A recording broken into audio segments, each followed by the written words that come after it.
Good evening, everyone. Welcome to our special presentations for this evening.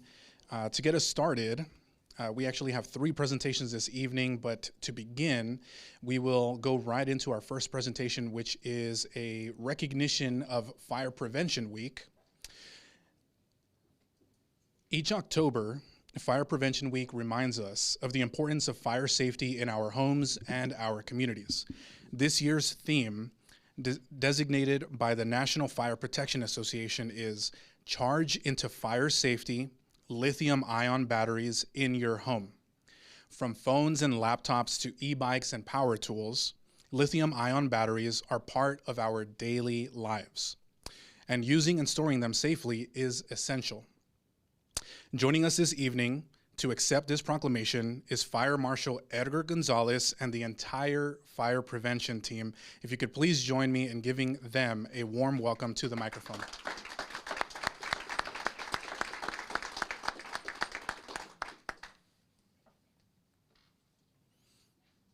You got the whole team. Good to see you. Welcome, welcome. Good to see you. Yeah, please. Good to see you. Yes, sir. Hey, good to see you. How you doing? Hey, good to see you. Hey, how are you? Hey, welcome. Good to see you. How you doing? Hey, good to see you. We are extremely grateful for their tireless work every single day, for the professionals that we have here at City Hall that go out every single day to ensure that our constituents, our businesses, stakeholders have the training, the knowledge, the information that they need to stay safe. And through education, through training and emergency response, we can get that done. Their leadership ensures that our residents are informed and equipped to reduce the risk of fire in their homes and in their neighborhoods. At this time, I will read some of what the proclamation has written on it. Again, this is to recognize Fire Prevention Week in the city of Moreno Valley. And the proclamation reads, whereas the city of Moreno Valley is committed to safeguarding all who live, work, and visit our community, and whereas working smoke alarms, safe battery practices, and fire prevention education are essential tools to reduce the danger and consequences of home fires. And whereas the 2025 Fire Prevention Week theme, Charge into Fire Safety, Lithium-ion Batteries in Your Home, emphasizes safe charging, handling, and storage of lithium-ion batteries that power many of our daily devices. And whereas Moreno Valley Fire Prevention, in partnership with local and state emergency services, continues to lead the efforts to educate the public on emerging fire risks, promote home escape planning, and strengthen our culture and safety. And now, therefore, be it resolved that the Mayor and City Council of the City of Moreno Valley, on behalf of our residents and staff, do hereby proclaim October 5th through October 11th, 2025 as Fire Prevention Week. Once again, thank you for your leadership, your dedication, and service to our community. And at this time, I would like to turn the floor over to Fire Marshal Gonzalez to share a few words.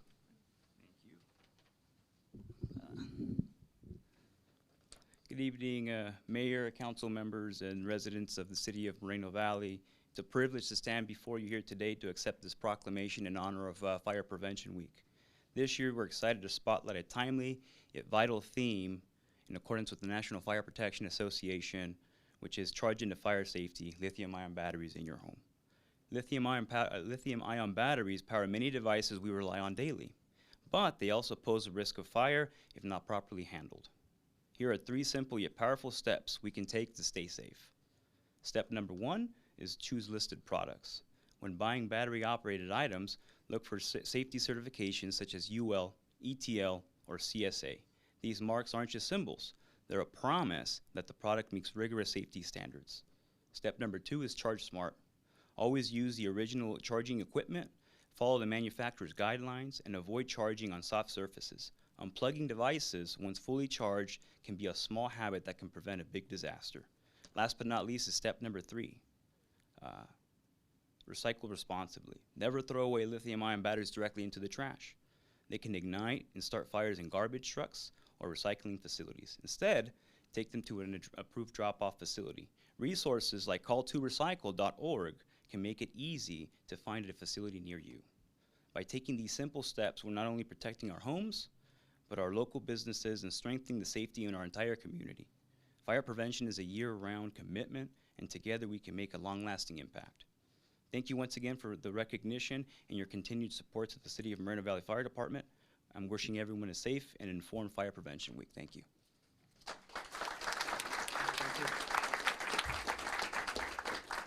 Thank you very much, Fire Marshal Gonzalez. And, as he said, we highly recommend that, you make sure that you dispose of certain items properly.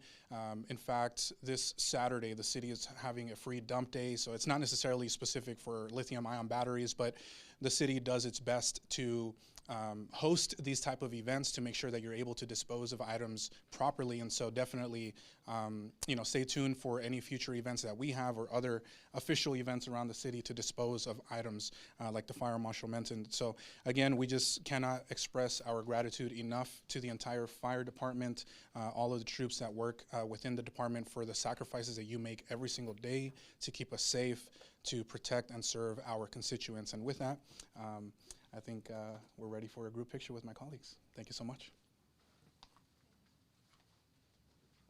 That's for you, sir.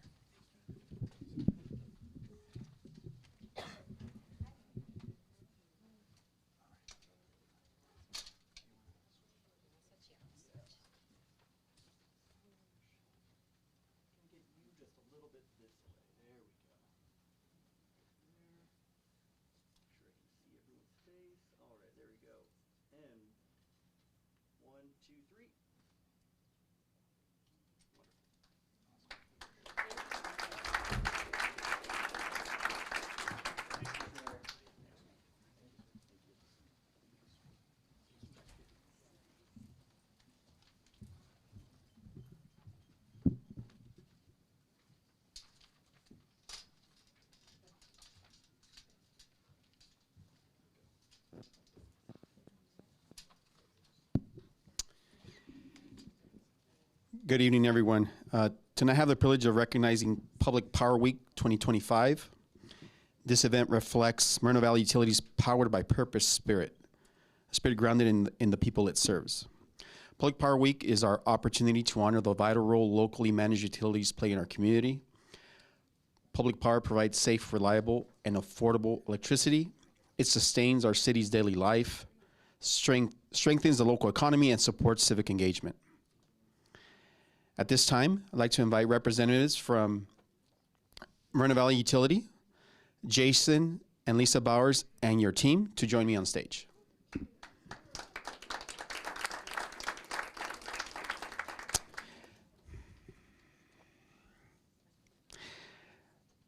Moreno Valley Utility is owned and operated by the city, which means decisions are made right here at home to serve our community, ensure faster response times, and develop programs that meet needs of our residents. Every dollar spent on electricity stays in our city, supports local jobs, infrastructure, and essential city services. Moreno Valley Utility serves our community with dedication, professionalism, and pride. Thank you for your leadership and commitment to serving our city. All of you. Thank you. Now I read the official proclamation recognizing October 5th through the 11th as Public Power Week in the city of Moreno Valley. Whereas public power delivers reliable, safe, and affordable electricity that sustains community life while supporting local economies and civic engagement. Whereas the dedicated employees of Moreno Valley Utility serve with pride and professionalism, ensuring dependable service and reflecting the highest standards of accountability and transparency. Whereas the city of Moreno Valley joins more than 2,000 communities nationwide in celebrating Public Power Week, October 5th through the 11th, honoring the people who make public power possible.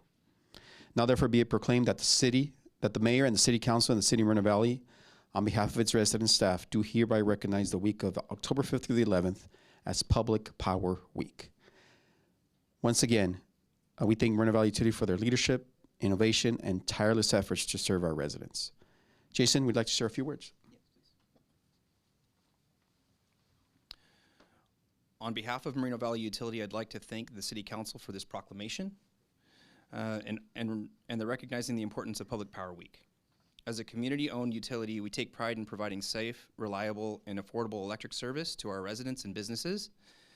Our team works every day to strengthen the local grid, support economic growth, and invest in a cleaner energy future. We're honored to serve our community and grateful for the trust our customers place in us. Thank you again. Thank you again, and please join us for another group picture.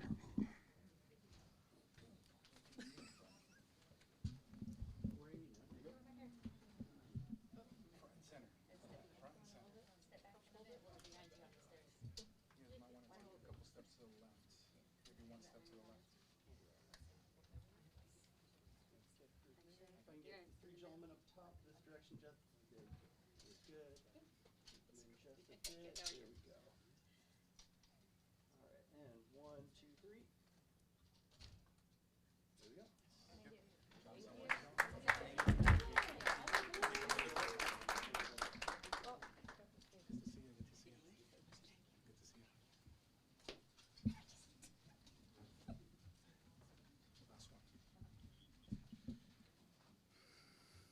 Can we give another round of applause for the team at Moreno Valley Utility, please? And they have a theme song that I really, really liked. If you have a chance to listen to that, I highly recommend it. So thank you again, Moreno Valley Utility. And for our third and final special presentation, I'll be actually tag teaming this with my colleague, Councilmember Delgado. And this is a special one as we recognize an extraordinary individual whose dedication has made a lasting impact on our students and our community.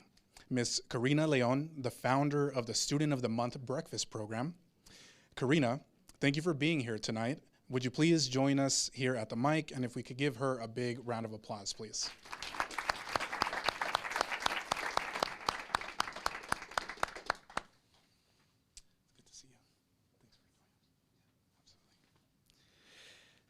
This program has become more than a recognition event. It is a cherished tradition that celebrates students' achievements, character, and potential. Karina's vision has created a space where students can be acknowledged, encouraged, and inspired to reach higher. And it is now my honor to turn the floor over to my colleague, Councilmember Delgado, who will share more about Karina's remarkable contributions. Thank you, Mr. Mayor. I've seen firsthand the impact of this program. Karina has built an environment where students aren't just recognized, they are heard. They share their challenges, their successes, and their dreams, and they leave empowered to keep striving. This program strengthens our schools and our community. It brings families and teachers together and instills pride and possibilities in every student that receives the awards. What stands out most about Karina's dedication is to the growth and success of our young people is her guidance, encouragement, and inspiration she provides that extend far beyond the breakfast table. They resonate throughout our schools and across our city. You know, when I first was invited to attend the Student of the Month, I thought it was just another ceremony, Student of the Month, but these kids are extra special, and they're way better than I thought. I thought I was doing good. These guys are rock stars compared to me. I went to the Student of the Month breakfast. I approached Karina afterwards. I said, oh my God, their story, that's me. I told her that. I said, that's me. And she says, would you like to share your story at one of the students, the breakfasts? And I said, of course. So I've shared my story a couple times with these students, and then at the end, I talk to them and say, you are way above and beyond where I was at your age. And now I'm city council at Moreno Valley, and you know, I talked about my career and stuff, and it's because of Karina and her dedication to these kids that keep this program going. And I asked her, I said, so like, is this, you guys get paid and stuff? She looks at me and says, absolutely not. I do it from my heart. So, and it's true, she does it straight from her heart. She has zero pay for it. She actually bugs cities and philanthropists for donations to keep this program going for the kids. They get a certificate, they get pride, encouragement, and they get self-esteem. When they walk out of there, they're way taller than all of us. So keep it going, Karina. Thank you very much for what you do for our community. And this is nothing compared to what you do for our kids. So thank you very much from us in the city of Moreno Valley, our kids and our schools. So thank you.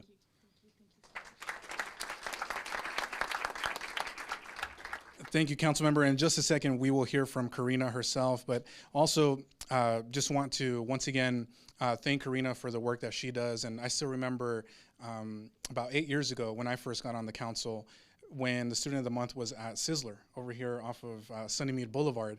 It seems like just yesterday, but we also, on behalf of my colleagues, the entire city, like we cannot thank you enough for the work that you do, for making sure that you open those doors to give these students a platform, to allow their voices to be heard, to give them, like Councilmember Delgado said, that inspiration to continue, to be better, to continue growing, and we cannot thank you enough, you and all of your colleagues, for giving them that opportunity.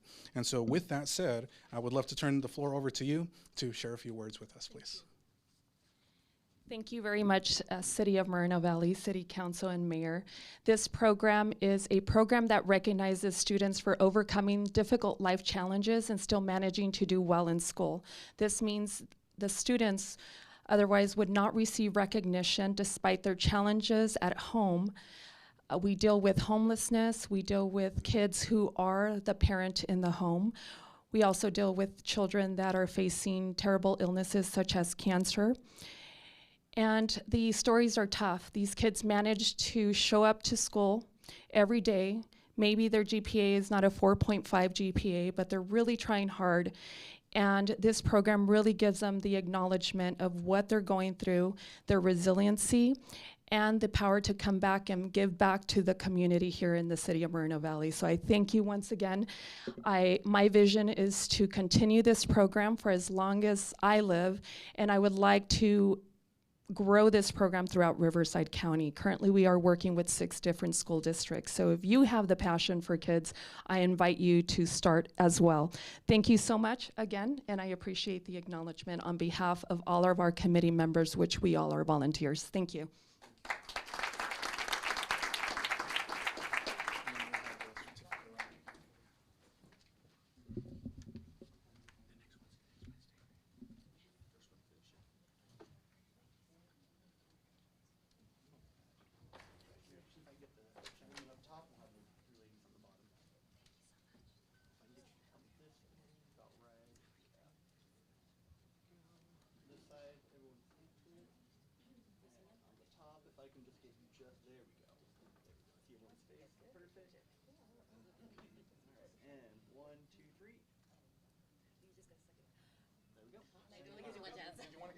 Did you want to get?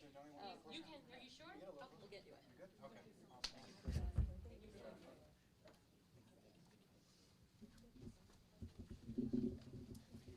to see you.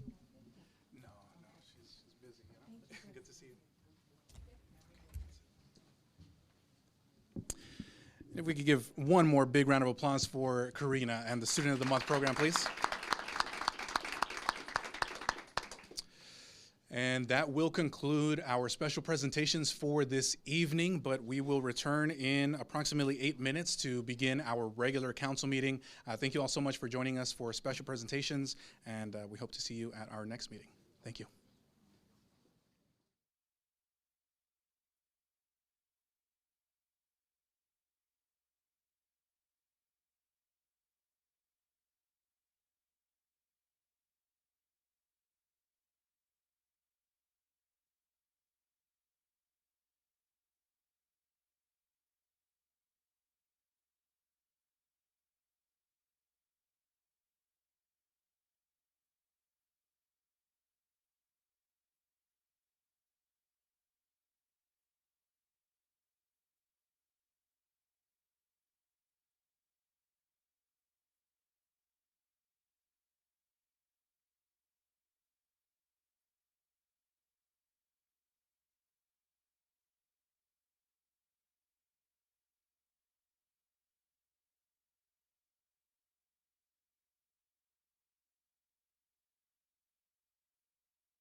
Good evening and welcome to the joint meeting of the City Council of the City of Moreno Valley. The City Council receives a separate stipend from the Community Services District if any CSD business is conducted at this meeting. I now call the meeting to order on October 7th, 2025 at 6:01 p.m. The Pledge of Allegiance will be led by Councilmember Gonzalez, and please remain standing for the invocation given by Pastor Isaac Martinez from Sandals Church. Right hand over your heart and begin.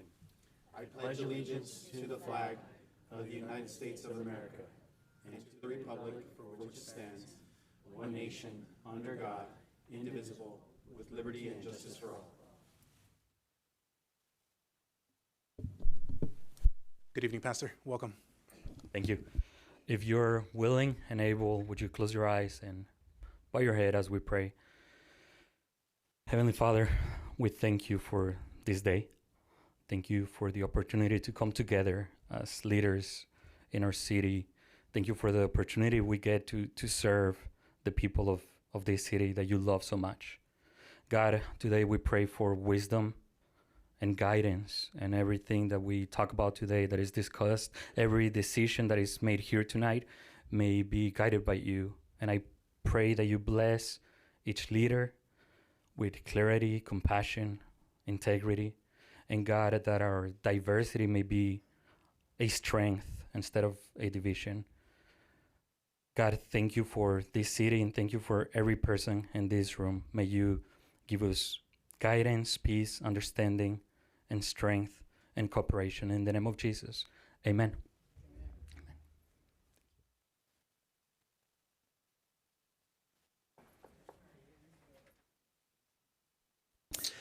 Thank you once again, Pastor Isaac Martinez from Sandals Church. And next up, I'll turn it over to our city clerk for a roll call, please. Thank you, Mayor. Councilmember Bernard, Here. Councilmember Gonzalez, Here. Councilmember Delgado, Here, ma'am. Mayor Pro Tem Santa Cruz, Here. and Mayor Cabrera. Here. Thank you. Thank you. Next is E, motions to excuse. We are all present, so we'll go ahead and move to item F, staff introductions, please. Patty Rodriguez, City Clerk. Sonia Gomez, Senior Deputy City Clerk. Stephen Quintanilla, City Attorney. Brian Mohan, City Manager. Lana Jimenez, Assistant City Manager of Administration. Felicia London, Deputy Finance Director. Sean Kelleher, Assistant City Manager Development. Angelica Fraustulipo, Community Development Director. Kyle Warsinski, Economic Development Director. Melissa Walker, Director of Public Works. Jeremy Budnick, Director of Parks and Community Services. Robert Cardenas, Human Resources Director.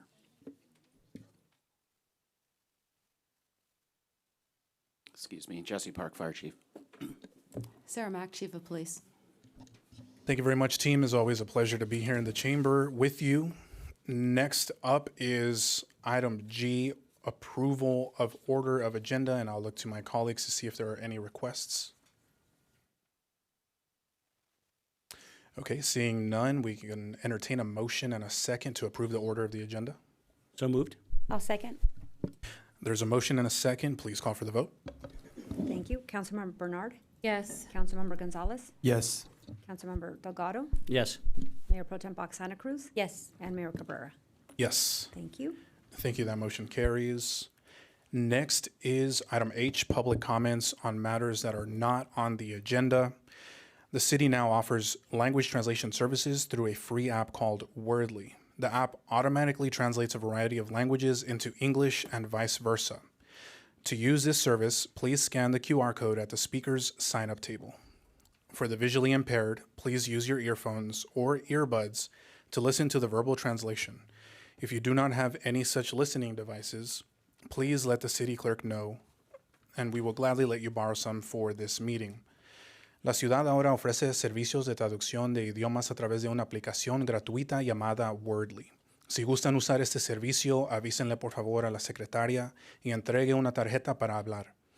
Para usar la traducción, escanee el código QR que está en la mesa junto a las puertas. Before we move on to public comments, I'd like to remind everyone to direct their comments to the City Council.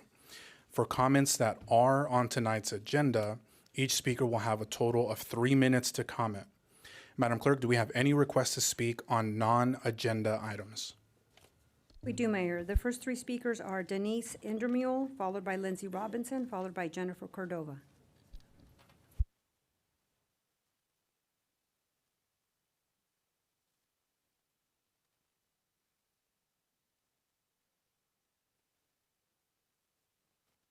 Good evening. Good evening. How are you? So, this is my first official time to the council to speak. I've lived in Moreno Valley since 1968. Okay? So, needless to say, I haven't had very many problems to warrant me to come to the council. I live off of Ironwood between Nason and Moreno Beach. There is a neighborhood being proposed off of Ironwood there that has small lots. When I bought my house 31 years ago in Moreno Valley, that was the rural area, and that's why I bought it. My dad has lived in his house off of Locust for 40 years, had horses, goats, chickens, all of those good things. That's what my kids grew up with, okay? That's what we want to keep it. I can't imagine putting 450 houses there and me being able to get out of my neighborhood. Tonight it probably took us 5 minutes to make a left-hand turn to get onto Nason from our neighborhood. Can you imagine 900 more cars? I work at RCC. I'm a college professor, okay? 12 miles from here. I work at the Riverside one. 12 miles. It can take me over an hour to get to work. Over an hour. And yes, I know all the shortcuts and I've taken all the shortcuts. But once again, are we going to put 900 more cars? Where are all these people going to work? There's not jobs in Moreno Valley to cover them. They're all going to be going out. There's 4 major ways out of Moreno Valley. Ritchie Canyon, San Timoteo, packed. Absolutely packed. The 60 freeway and Alessandro. It's insane.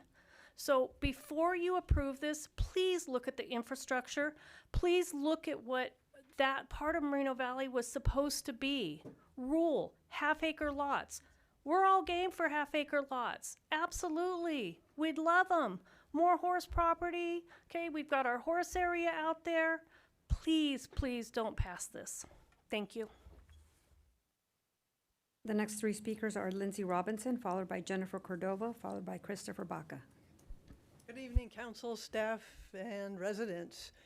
I am here to talk about the general plan update, but I also agree with what she said on that future project, Moreno Meadows. General plan updates, they're supposed to be public. They're not supposed to be done by committee, and they're supposed to take several years. Our 2021 did not do that, and now recently they've sent out a 2024 GPU that had no public meetings. I requested meetings quite often and never got a response from City Hall. What we have found out is, well, what general plan updates are supposed to protect community character. The character of the Northeast was described in our municipal code. It was from LaSalle east to Theodore, south of the county line, down to Cottonwood. I recently saw that, I guess it changed in 21, to Nason East. And now this despicable new general plan has crossed it out completely. That is Municipal Code 9.07.08 that defines the principal animal keeping overlay, which is for large lots. They don't have to be horses. Large lots sell and people want to live there. But I'm asking my council member and mayor who are supposed to represent us to get Municipal Code 9.07.8 put back into the municipal code and stop this general plan update until it's done properly. There's also many errors in the EIR. They didn't do a cumulative study. They ignored the streets that are most heavily impacted by noise and pollution, which is Pettit, Hemlock, Fenimore, and Hinson in Sterling Ranch, and Oliver, Mary, Darlene, and Pam over there on the Dean Ranch on the west side of Moreno Beach. They didn't include those numbers because that would skew the data to something they don't want. So R10 and commercial do not belong at Moreno Beach. We've exceeded the housing element by far to past 2029. So these houses are not needed out there. The large lots are. Community character is important and is supposed to be enforced. And also, there's another big element there that the city claims that we need all types of housing, yet they eliminated hillside residential, executive, and large lots from the Northeast. That's an important area for that, and you can make just as much money. The committee had Ido Benzivi and Nelson Chung. That's a very biased people to have on a committee to change the general plan because they own the land and they are going to profit tremendously. The houses are not needed out there. We've exceeded our RENA, and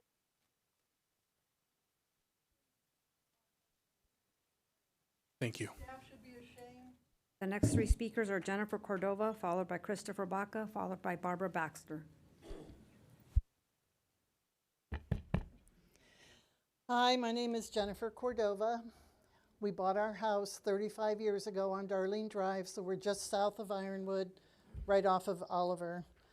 We bought because we wanted a rural area. We wanted a large lot, and that's what we bought into 35 years ago. Please get rid of the small lots. It doesn't fit our area. It's going to bring too much traffic, not only from almost 500 extra homes, but the building of all the trucks that are coming from the east, from the World Center out there. I mean, I don't think the 60 freeway can handle it. It's going to make Moreno Valley unlivable to have that much traffic. Also, the scoping meeting that we had last week, it's almost like it was done in secret.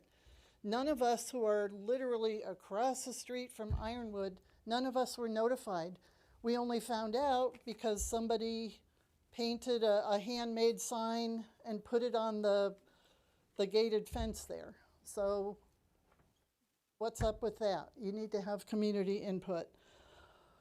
Please, please keep the half-acre lots. Can't there just be one area of Moreno Valley that's not so packed with people? Please vote no on that. The next three speakers are Christopher Baca, followed by Barbara Baxter, followed by... Just 1 second. Thank you, Mayor, council members, MPT. We are having a capacity issue right now. The fire marshal has asked that if anybody who is not currently speaking on public comments not on the agenda and you're already outside, please stay in our foyer. You're able to watch from there. There are some seats out there. Once the item in which you are here for is up, then we'll go ahead and have you come in and others can depart. So if you could adhere to that. The fire marshal is out in the foyer now speaking with you. Thank you. Thank you. Please go right ahead. The next three speakers are Christopher Baca, followed by Barbara Baxter, followed by Marcia Narrows. Good evening, staff, community, and elected officials. Again, my comments are my own. They don't reflect anybody's views, anybody I know or associate with. They are my personal comments. I just wanted to commend our police department for clearing out the area of Hemlock around Heacock. That area was known to be a drug den, everything imaginable, and that place is now like day and night. Like, it's just amazing how well it's been cleared out. Particularly that liquor store there. I'm glad they cleared up their problems. It was really bad place where drug dealers would congregate and all kinds of crime. And, you know, I don't know what they did, but, you know, it's a very nice area now, and it's improved quite a bit. On the other hand, as far as police, since they're doing such a great job there, and at the Planning Commission, they were asking about what can possibly be done at that old theater where the festival used to be. I know it's on the agenda, but this is different. So one of my ideals would be for the police department to expand and maybe make that like for women, for the women officers and the maybe a jail for women, since you're outgrowing this one here. So that's just an ideal.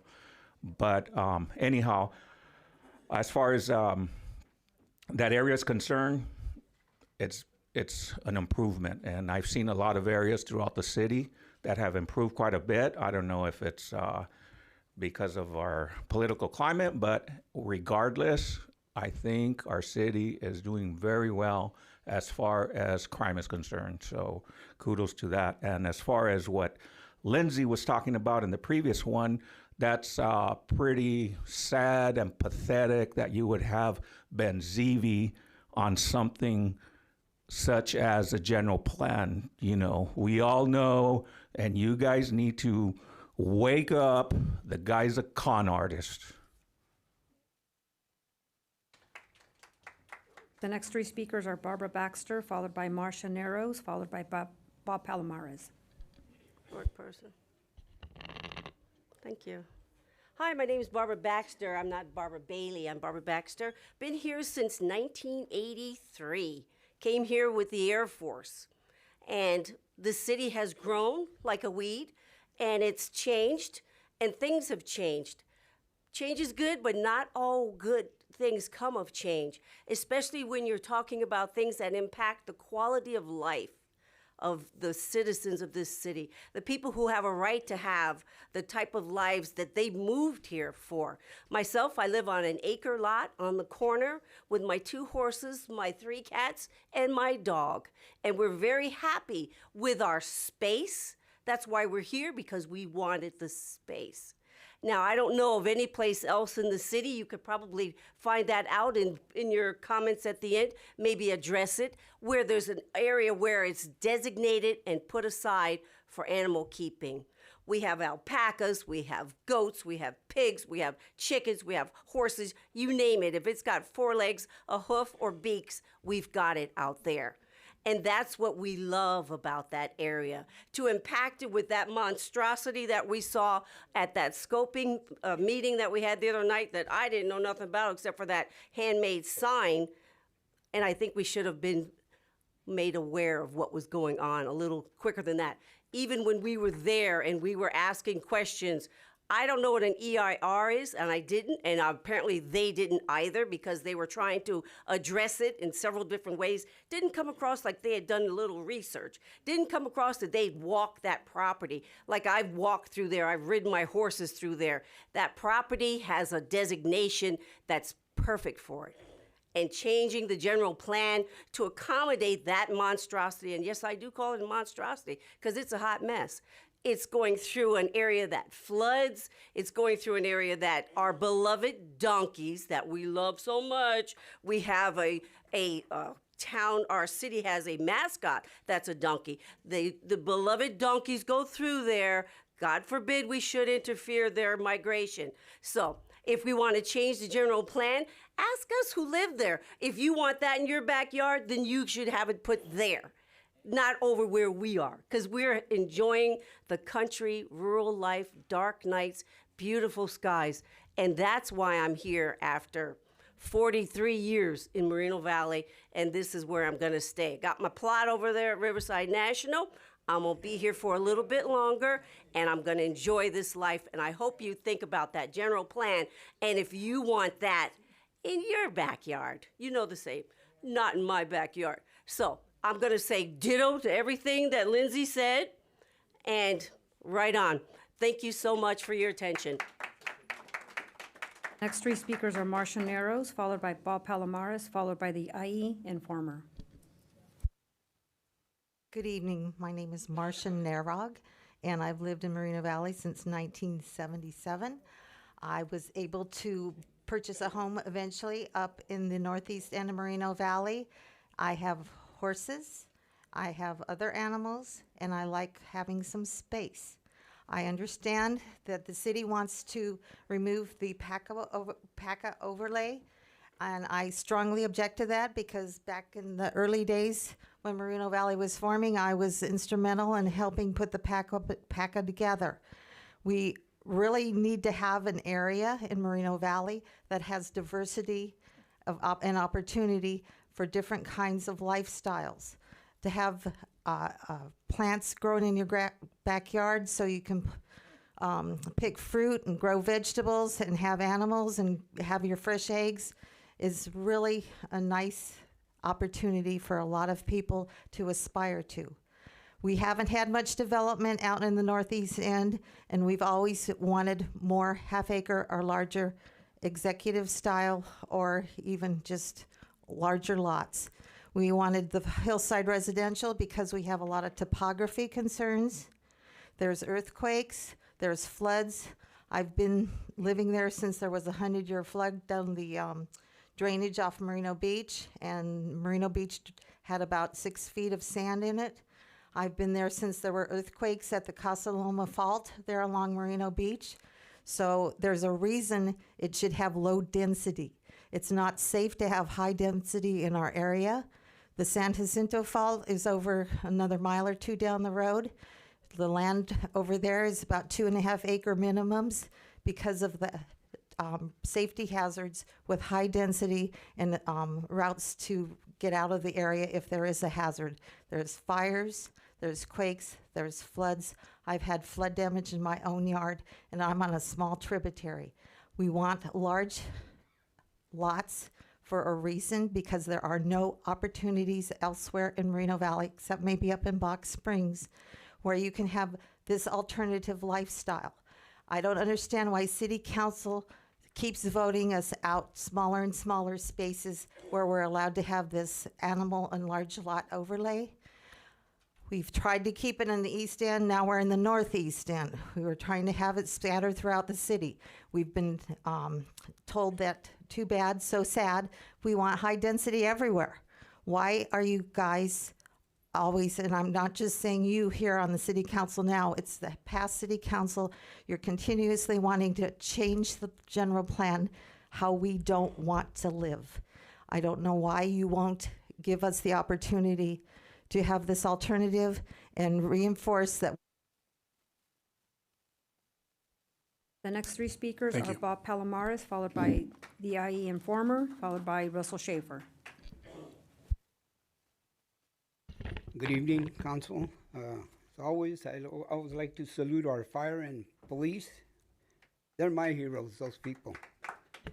And I understand what these people are speaking about, because when you drive down Ironwood, way on the east end, and there's no cars around, it's beautiful. You know, the hills, the flatlands. But then I think, man, this city is supposed to top off at 300,000 residents, so I understand that they want to build out there. And, you know, we need the jobs. Why don't they do the big lots like some of these people talk about, and we get the lots and the jobs? We get both, you know, meet in the middle. And what I wanted to talk about also was closed sessions. Sometimes I wonder, why do we have closed sessions? You know, sometimes there's items that should be brought in front of the public. In my opinion, especially when it has to do with lawsuits. Because, you know, if we have a lawsuit that goes into the hundreds of thousands or millions of dollars, that's taxpayers' money. And the taxpayer should be entitled to know where that money went. You know, so I just don't like those closed sessions. I know you have to have them for certain things, but when it comes to monetary settlements and lawsuits, I think you should let the public know what's going on. Thank you. The next three speakers are the IE Informer, followed by Russell Schaefer, followed by Deborah Johnson. All right. Good evening, council and staff. We've come a long way. It's the end of the summer. First thing I want to do is I want to dispel a rumor. Bob is a Commanders fan. I'm a Dallas Cowboy fan. So there's no way we're going to agree on anything at this time, okay? But no, I agree with Bob and a lot of the speakers that came forward. But my question to a lot of the residents is, what's new under the sun? If you've been in Moreno Valley long enough to know the politics and the history that has happened here, there's white envelopes aplenty flying around with these developers. So let's just be honest and straightforward about that. You know, there's an old saying, nothing affects us until it affects us. Then we want to come down and, you know, complain and do all of this. I can say for my community particularly, they always show up after the shovels are going into the ground and the project's been approved. It's too late at that point. Come to city council residents, use the city app.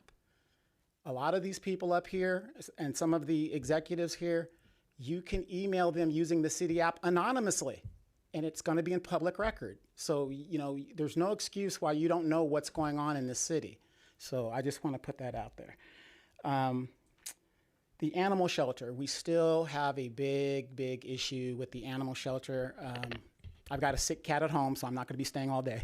So we got to do something about that, and I know we're working on it really hard, but that's a pet project of mine. It doesn't make sense to having to euthanize perfectly good animals because we're out of space. We have a lot of homeless people out here, and I don't see us euthanizing people because they have no place to go. So that's just a big thing for me. Also, I want to address for my councilwoman and to the mayor, Courage Street, which is right over there. Late at night, the parking situation over there is horrendous. And I know our police officers are in the city, mostly on the east side, whatever. But if you go to Courage Street, you will see the weirdest parking scenarios you will ever see. And it's unimaginable. You would have to literally go out into the middle of the street to make a left or a right. On the corners, I believe it's supposed to be 30 feet before a corner you can park. That doesn't apply on Courage Street. So if we could address that. But another reason why I'm here is to let everybody know, Ed Delgado, you're running for the assembly. You've got my support 100%. And we got to get some people out of here. And for those people that are affected by the government shutdown, we're with you. We're with you. Thank you. The next two speakers are Russell Schaefer, followed by Deborah Johnson.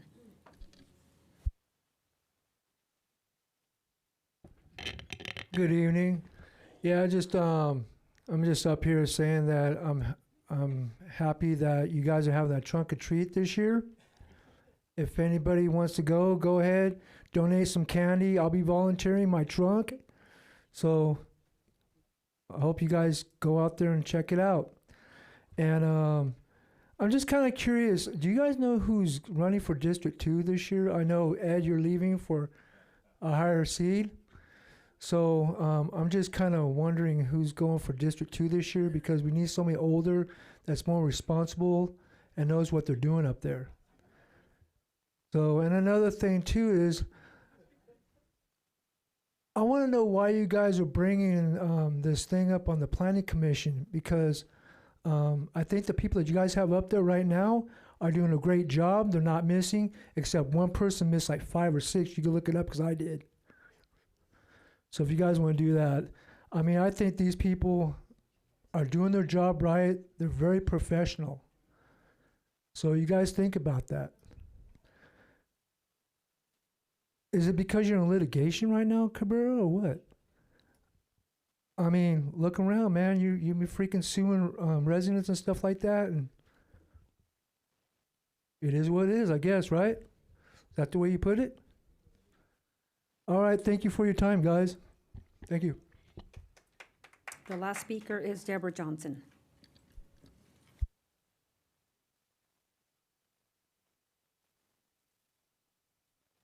Is Miss Deborah Johnson here with us? Okay, there we go. Good evening.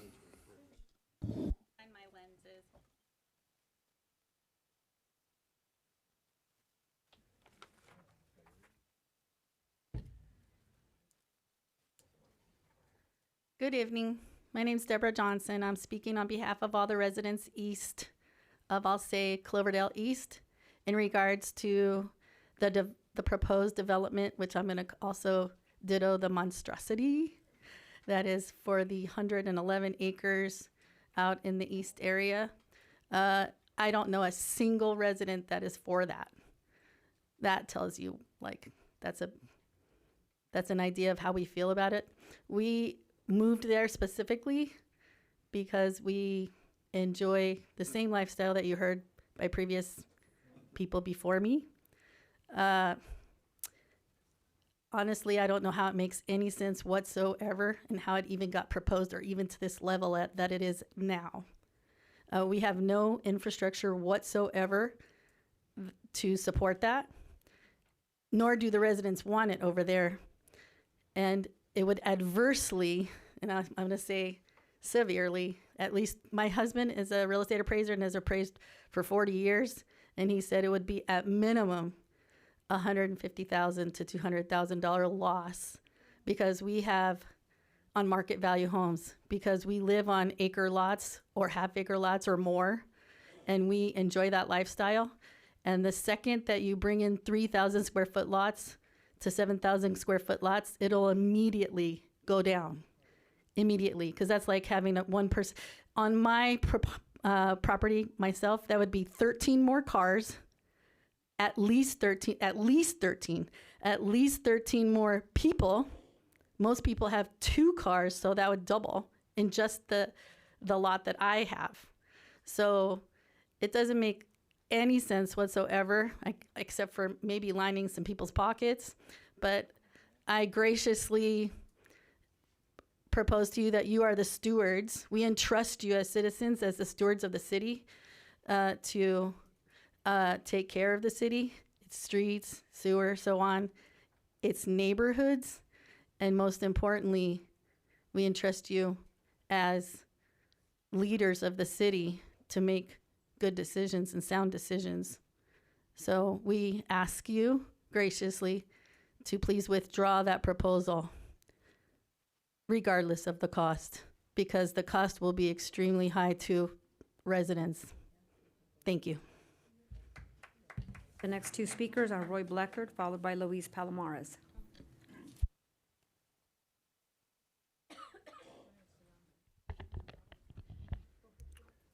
About 10 years ago, when Mayor Tom Owings was up here and was going to redo the ordinance so we could put the higher end hillside housing up there, and it's on videotape unless my memory has failed me, a lot of them that are complaining about it today were protesting, and you'd have thought Mayor Tom was the devil reincarnated for wanting to bring back hillside housing. You know why I know that? Most people don't have the institutional knowledge because the Bleckert Construction Company in the 80s graded the last lot on Fran Lou that was up there that did the hillside housing before Judy, any birder but Nieberger, shut that whole thing off. So let's get to the real history if we want to roll it out.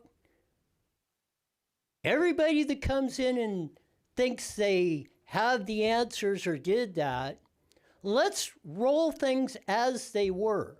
You know what? Practically everybody in this room encroached on my native area. And if I took the attitude you had, you wouldn't be here. You wouldn't have your 1 acre home. You wouldn't have your half acre lot. You encroached on me. So let's get it straight. Moreno Valley, the racetrack's not coming back. The old ways of we did it. March Air Force Base is not going to be the biggest strategic air command base like it was in the 60s and 70s, and on I can go. It is what it is, as it's been said. We got to move forward with what we're doing. We're not a community of 10 or 20,000, we're a community of 200,000, and we've got a plan for that.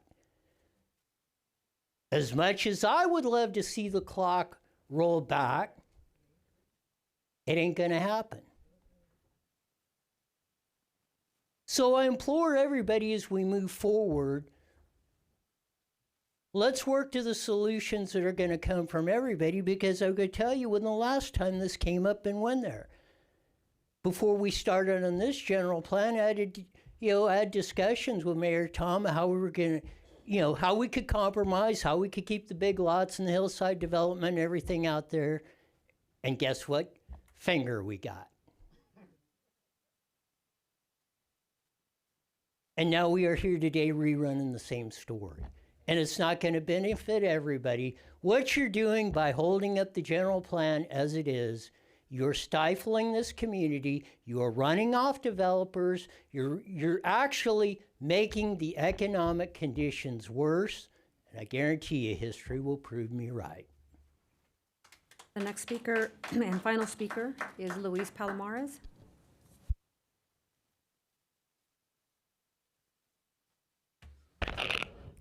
Wow, action pack. Well, I'll tell you, we're no Eastvale. We could have been, though. We could have been, but we've had a lot of wrong people on this council seats up there. Not all of them, but a lot of them.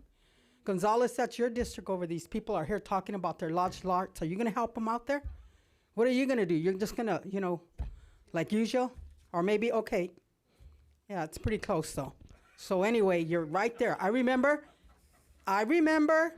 when they wanted to put that gas station over there by the, oh, everybody came out and cried about it. Your family, Gonzalez, came out in record numbers. No, don't put it there. It's going to do this. It was awful. It would have been good there for the hospital.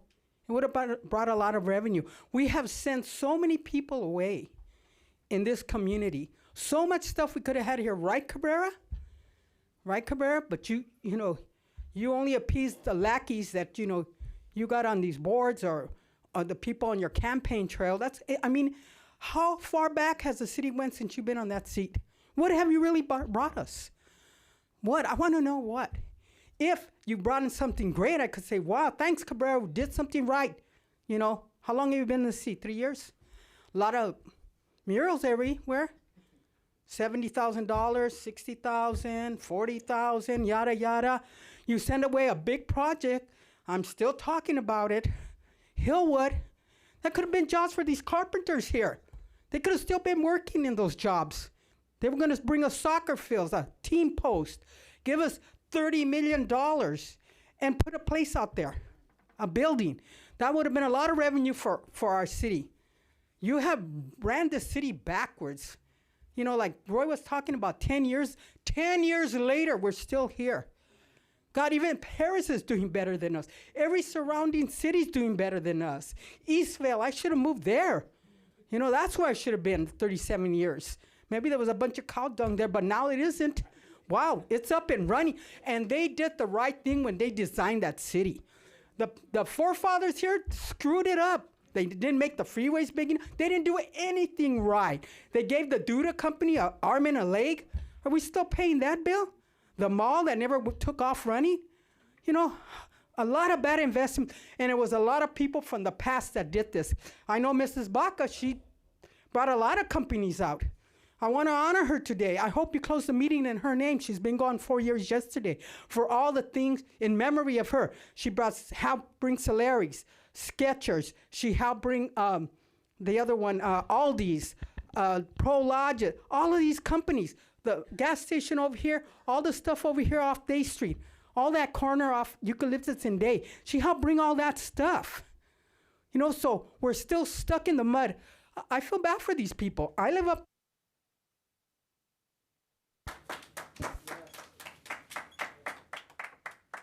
Mayor, that concludes all of public comments on items not on tonight's agenda.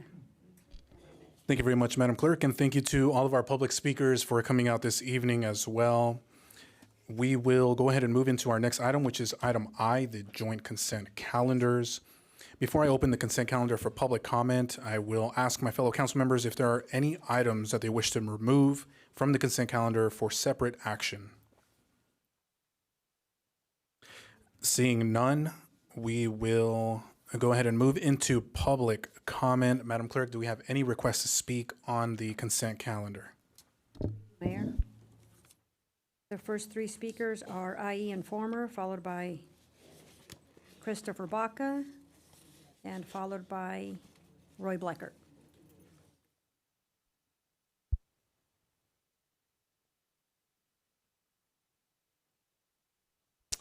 First up is the IE Informer for the consent calendar. Government name. Yeah, there it is. No, I was sleeping. I was talking. Sorry about that. Good evening again. All right, this has been a... Okay. There you go.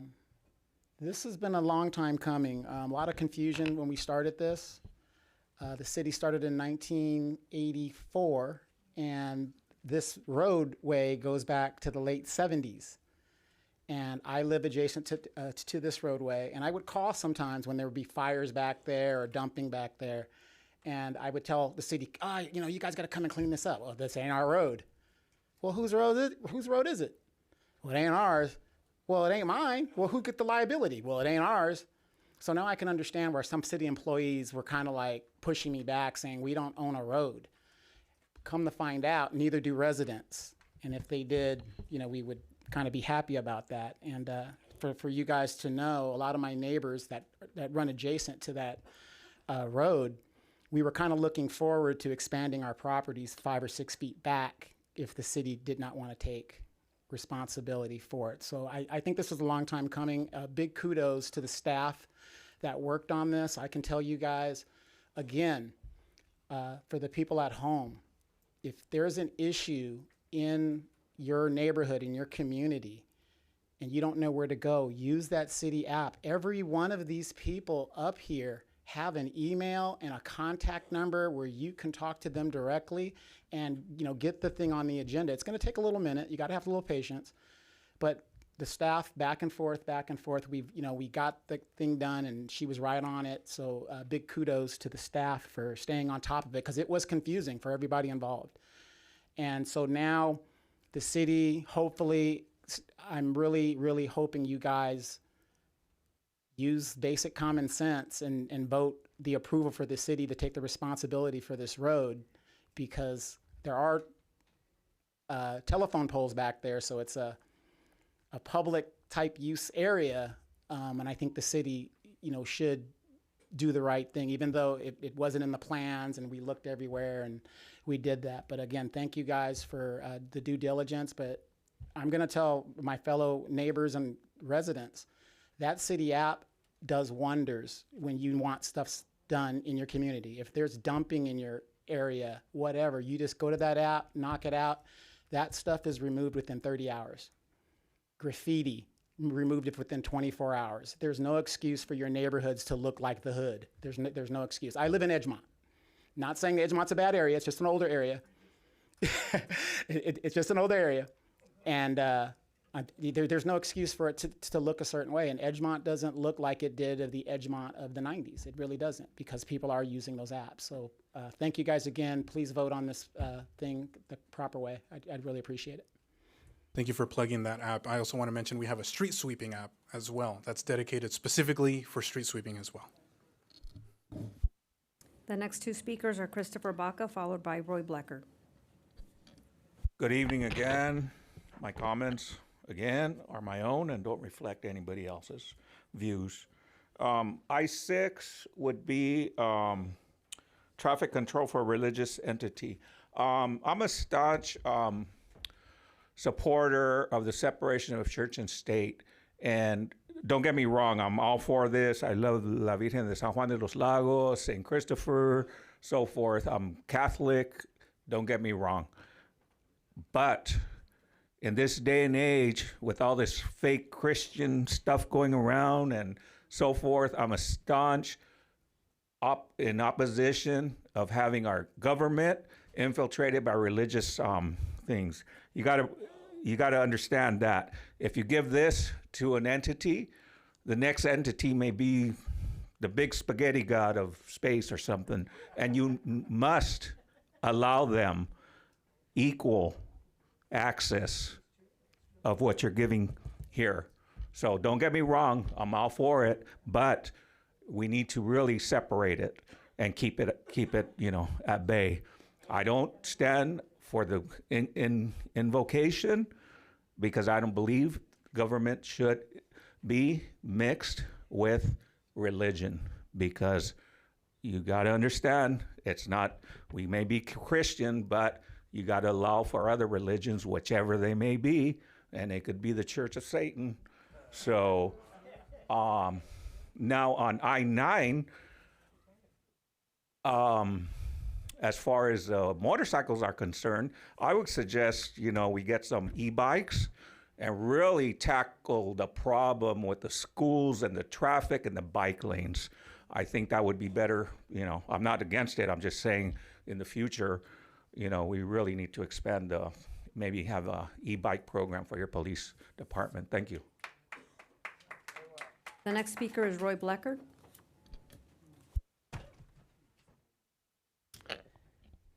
So I will propose an amendment to I-11, not opposed to it, but since I will be the only one that will not have, or that would potentially be denied egress and ingress out of my property, I would request that you would amend the closure notice to inform all the police officers, city personnel, that Roy may need to access in or out of there, because I will give you a story why. I will be doing the radio show from 5 to 6 there, and you can go, this is documented, but 5 or 6 years ago, I whacked my knee with a chainsaw about 4 p.m., so I taped it up, did the radio show, then went off down to the emergency room with 17 stitches in my knee.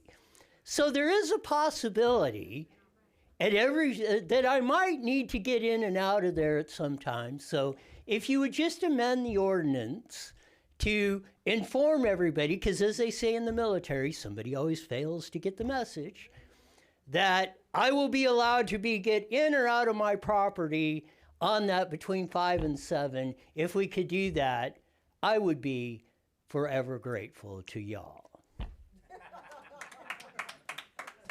Mayor, that concludes public comments on items on the agenda. Thank you very much, Madam Clerk, and thank you to our public speakers as well. With that, we will go ahead and bring it back to the dais for any questions or deliberation and then a vote. So I look to my colleagues to see if there's any requests to speak or questions. Just on that last comment, he's kind of joking around, but it's true, right? He lives there, so I'm looking at the arrows on where we're going to lock it down and cones and stuff, but I don't think there would be any issues with RSO letting anybody in or out of their homes, correct? Yeah, so Public Works, this is a Public Works item, so the director, Melissa Walker, will be working with public safety and ensuring that there's egress and ingress. So he won't be pepper sprayed if he comes out?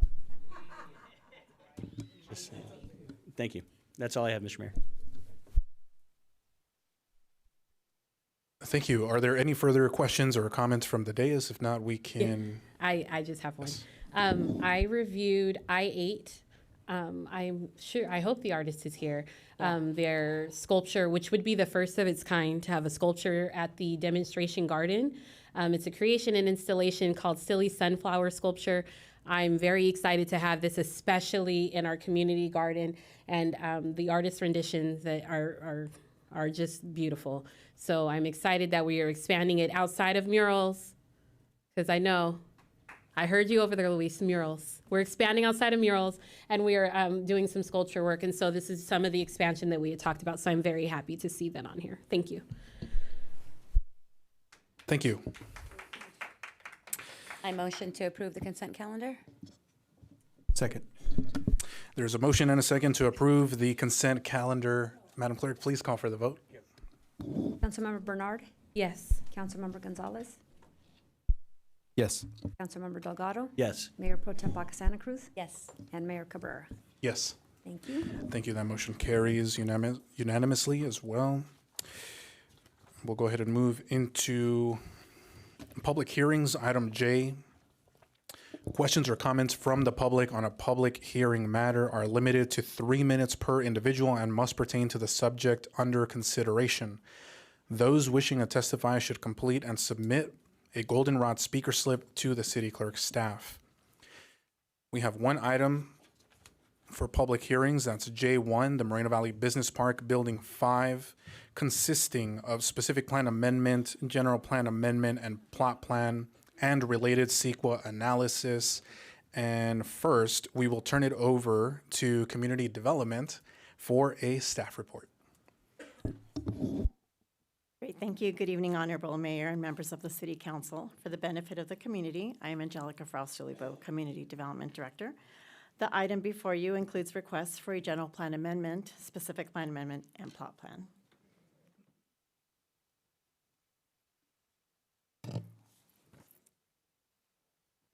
So the project site is approximately 9.96 acres at the southeast corner of Heacock Street and Ironwood Avenue.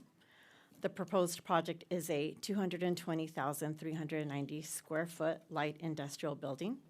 As mentioned, the project includes 3 entitlements: a general plan amendment, specific plan amendment, and plot plan. Following is a brief application history. In January 2021, the Planning Commission recommended approval, and the following month, the council approved the project and the mitigated negative declaration, MND. A CEQA lawsuit was filed on July 15th, 2021, and consequently, the court found the MND inadequate. In September 2023, a public scoping meeting was held and a new EIR process began. The draft EIR was circulated from January to March 2025, and comments were received. On March 18, 2025, the council officially rescinded the prior approvals per the court order. And on September 11, 2025, the Planning Commission recommended approval in a 4-2 vote. We did have one commissioner absent that evening. Here's a little more background information on the legality of the project. Following the 2021 approval, the project faced litigation challenging the adequacy of the CEQA analysis. The court ruled in favor of the petitioners and issued a writ of mandate, requiring the city to repeal the approvals and ensure compliance with CEQA going forward. The writ requires that the city file periodic updates with the court confirming compliance. And I will note here that after the presentation, both myself and the city attorney are available to answer questions, and city attorney specifically regarding these legal matters. So in response, the applicant then prepared a full environmental impact report, which includes new technical studies and builds upon the initial study. The EIR determined that no significant unavoidable impacts with mitigation. So the applicant is requesting a general plan amendment to amend the general plan land use designation from commercial to business park. And this is consistent with adjacent land use designations to the south and east. It's a little difficult to see, but you'll notice the purple on the site plan to the right. So it's just showing the consistency there.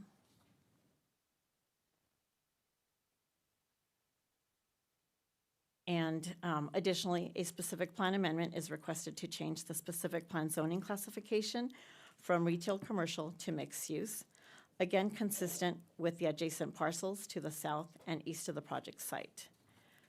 The mixed use designation allows for a wider range of uses, including but not limited to business parks, office, retail, and other commercial and light industrial uses. Here's the plot plan. The project has been designed with community compatibility at the forefront. Current requirements are for a 20-foot building setback for industrial uses. This project proposes between 71 and 77 feet building setbacks with an additional 20-foot landscape buffer offering a softer transition from street to building. The building is 1 story with the mezzanine. The current maximum building height is 55 feet for business park uses. However, this project is proposed at 35 feet in height. The project proposes an enhanced corner design at Ironwood and Heacock, and the loading docks are screened from public view, located on the east side adjacent to other industrial uses. And you can see on the schematic there, the trucks and the loading docks on the right. In terms of site access, the project implements drive aisles that loop around the building, avoiding dead-end parking configurations, and provides right-in, right-out truck access. Trucks accessing the site from Highway 60 from the south will enter the project from northbound Heacock Street. They proceed around the building to the loading docks or truck parking space that are located on the east side of the building. Trucks exit onto eastbound Ironwood, where they can proceed to Paris Avenue, which is a truck route, and return to Highway 60. Passenger vehicles may enter the site from either Heacock or Ironwood. And here's a rendering of the enhanced architectural focal point at the corner of Ironwood and Heacock. And this feature provides visual interest at a prominent intersection and helps anchor the building within the site. As previously mentioned, the setbacks are well beyond the required 20 feet at up to 77 feet with an additional 20-foot landscape buffer. Here we have some elevations. The overall design strategy incorporates enhanced landscaping and articulated building features to break up long wall planes and reduce visual bulk. This approach helps the project establish a high-quality business park character. Proposed building is approximately 35 feet in height and is designed as a one-story structure with the mezzanine. The architecture takes a contemporary approach using a mix of concrete, metal, and glass to create an elevated, clean, and modern appearance. The proposed project meets the findings as established by the city's municipal code. It is consistent with the city's goals and policies. It meets the zoning and design requirements compatible with surrounding uses. And again, there are no adverse impacts to public health, safety, or welfare. Therefore, the recommendation is for the City Council to adopt the resolution certifying the final EIR and adopting the mitigation monitoring and reporting program, adopt resolution approving the general plan amendment and plot plan, and introduce ordinance approving specific plan amendment. And the city attorney and I are happy to answer any questions. The applicant is also here this evening, and he also has a presentation during the appropriate time. Thank you. Thank you very much, Director Fausto Lupo. I appreciate the staff report. And with that, we'll go ahead and bring it back to the dais for council questions of staff. Councilmember Delgado. Thank you for that presentation. Just a couple things on legalities. So this has been through the court system, and now it's the reason that it's here being presented is because it's final. The legality process is done. Yeah, with this particular case, the court issued a court ruling that required the city to repeal its former approvals of the project and to repeal the approval of the mitigated negative declaration because the court felt it was inadequate.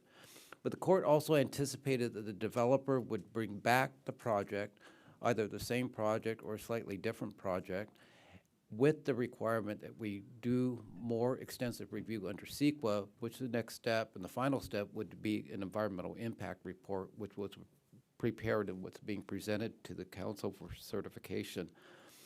The court also has allowed the city to respond not only within the first 6 months, but every 90 days thereafter to let the court know if we're proceeding further with considering the project, which we have done. And the court has also been requesting and has retained jurisdiction over this issue. So once this project is considered tonight by the council, whether you approve it or deny it, will be reported back to the court. So again, the court will make a determination as whether or not we properly process it this time around under CEQA with an environmental impact report. Thank you for that. And part two was the Planning Commission approved this years ago, and then we went through the legal processes, and now it came back just recently, and our Planning Commission approved it again. Correct. Thank you. But this time with the recommendation to certify an environmental impact report. Thank you. Thank you. Are there any other questions from the council? Okay. Seeing none at the moment. At this time, would the applicant like to provide a presentation? Yes.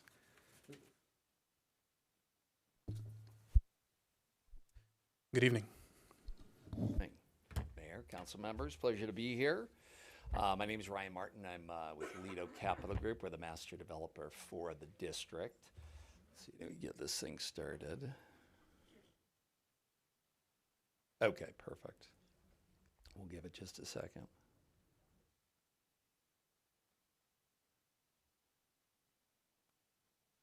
Waiting for it to load.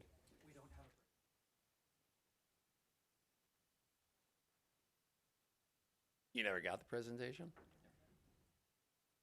I think it might help if we take a brief recess just to see if we can get the presentation up. So we'll take a quick 5-minute recess. We'll be right back. Good timing.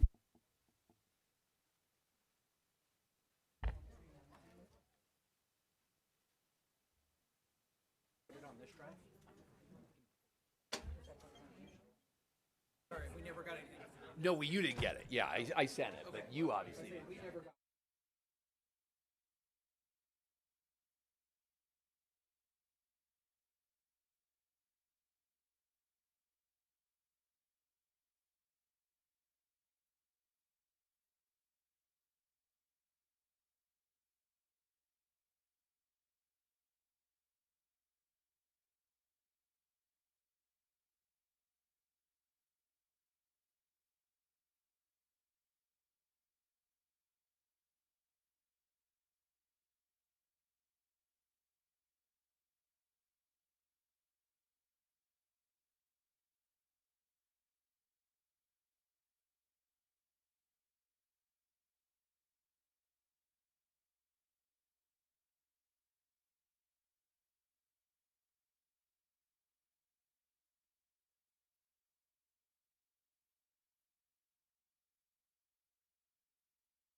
Welcome back to our council meeting. We'll go ahead and pick up right where we left off, and that was the beginning of the applicant's presentation. So at this time, I'll go ahead and turn it over to you. Great, thank you, Mayor and council members. Appreciate you taking the time and being here to present our project. My name is Ryan Martin. I am with Lido Capital Group. We're the master developer for the district project.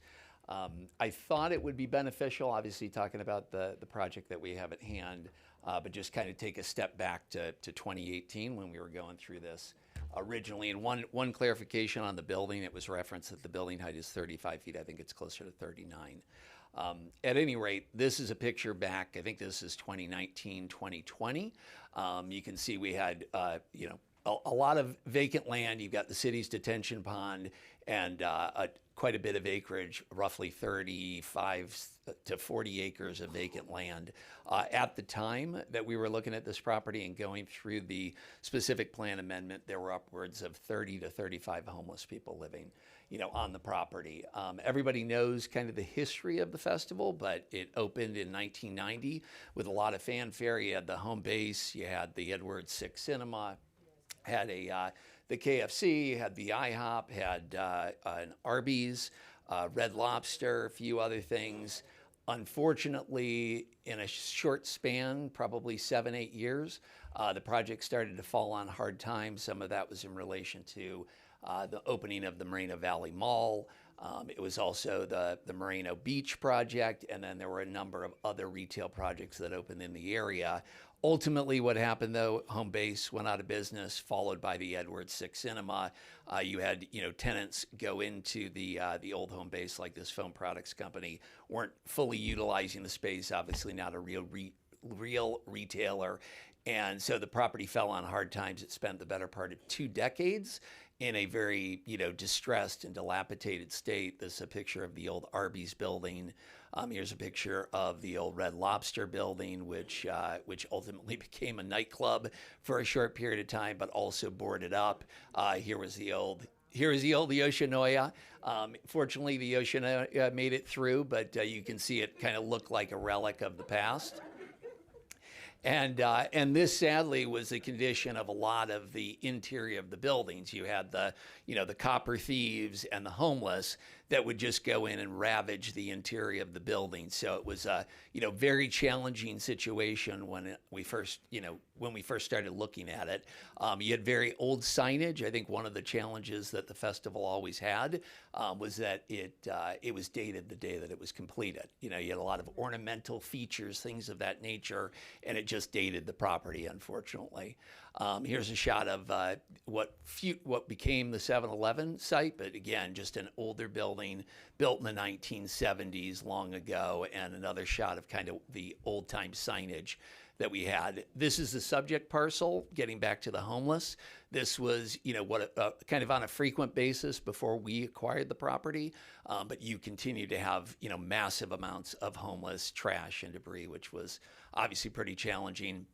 Here was the old water tank that was there on the site for many, many decades, and again, wasn't utilized, I think, for probably the last 20 to 30 years. Ultimately, we did end up tearing that down and cleaning the area up. So when we started looking at this property, we knew it wasn't going to be all retail. We had a vision for the property, and that vision was, to design a Class A institutional quality mixed use project where we would have a business park, and the business park would support the retail, and in turn the retail uses would ultimately become a great amenity for the industrial uses. And so some have asked the question, hey, why is this 10-acre site? Why wasn't it a part of the specific plan amendment that you did? Well, at the time, that property was owned by a group called Pacific Retail Partners. I've included a letter from Joe Meyer, the owner of that company. They're a pretty prolific retail developer.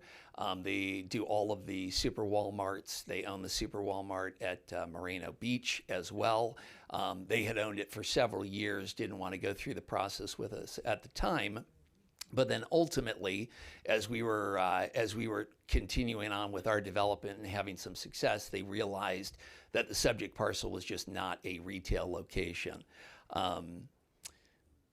Flipping over to what we kind of have today, and you can see the subject parcel up to the upper left.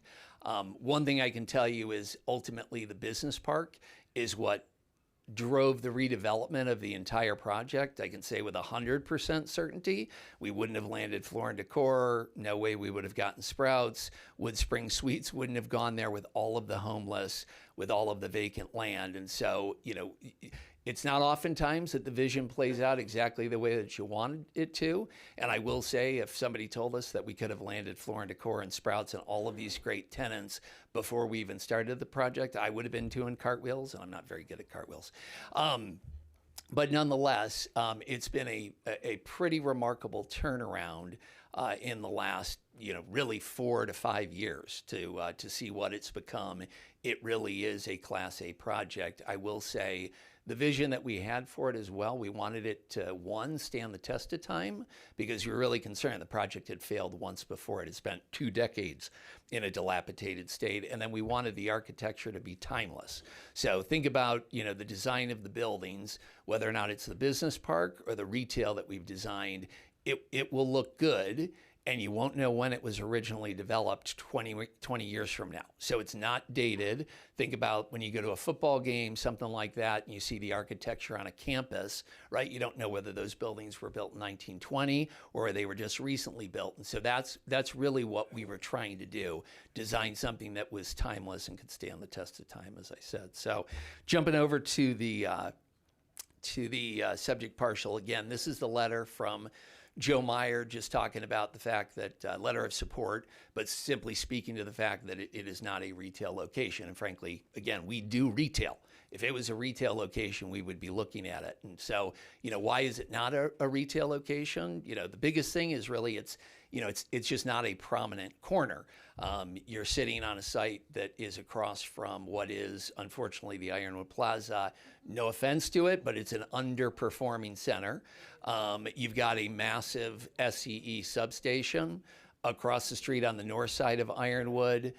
This is another shot of the Ironwood Plaza. And really, the challenge is in the immediate area, we have a lot of underperforming centers. If you go down to the Moreno Valley Plaza, down off of Heacock and Sunnymead, that's a big project, but has its fair share of challenges. Pigeon Pass is the same way. The Canyon Springs Crossing project is really challenging as well. So they're just, the reality is there's not enough retailers. You also now have on the southwest corner, the Rite Aid, which has gone out of business, sadly. So it's just a very difficult situation. This is on the west side of Heacock, where you've got what were, I think, residential properties that were then ultimately converted to retail uses, office uses. We've got a cannabis location, and then there was a speaker earlier talking about the Liquor Mart. You know, I think our 7-Eleven has done a lot to clean up the area, and obviously the good work of the police department and others and the HOT team and all of that have helped this area, but it's still not necessarily what we would deem to be Class A. Getting back to the location, the site, site specific. This is the EMD water well. So this is well 65. This is in the upper right-hand corner of the site. You can kind of see it there in the white with the EMD acronym there. So, you know, big picture as we've looked at this property and this development, you know, we wanted it to obviously mirror what we had done. We'd had 4 very successful buildings in the business park. This building has the least amount of impact overall, both in terms of traffic and car trips, vehicle trips. I will tell you as a point of reference, the Sprout Center is about 1/4 of the size. Depending upon the time of day, it generates 3 to 5 times the amount of traffic that this facility would. And I think big picture, you know, I know that, and I respect everybody's opinion.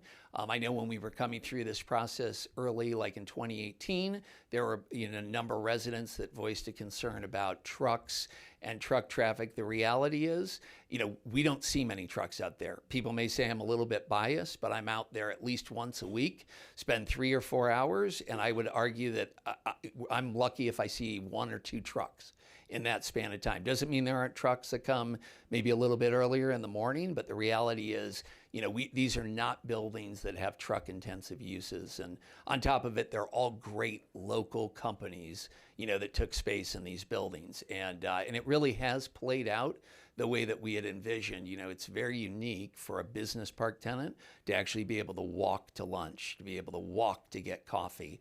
And we just recently opened up Sola Salons as well as a physical therapy unit on the north side, kind of west of the old theater building. But that, again, has proved hugely beneficial for them. They've gotten a bunch of new customers from that. But, back lastly on the retail side, we've still got 50,000 square feet of retail that we have to lease on the north side, including the theater. And then on the south side, where we did the Sprouts development, we had about 12,000 square feet of additional multi-tenant retail. And I would have thought, that we definitely would have ended up with a sandwich shop, kind of traditional retailers. It all ended up going medical. So we have the Joint Chiropractic, we have Moreno Valley Dentistry, we have Lifestream Blood Bank, and then our last tenant that's just building out the space, took us 3 years to get it leased up, was Rancho Family Medical Group. And while we think those are all fantastic, they're great for the neighborhood, it just shows the condition of the retail sector. There just aren't enough tenants out there. I mean, we still have, when we started, we had 6 pads roughly for, 7-Elevens, things of that nature. In the span of the last 5-6 years, we've done 2 deals. So we still have 4 left to do. And part of that's a result of the fact that most, retailers are already in Moreno Valley.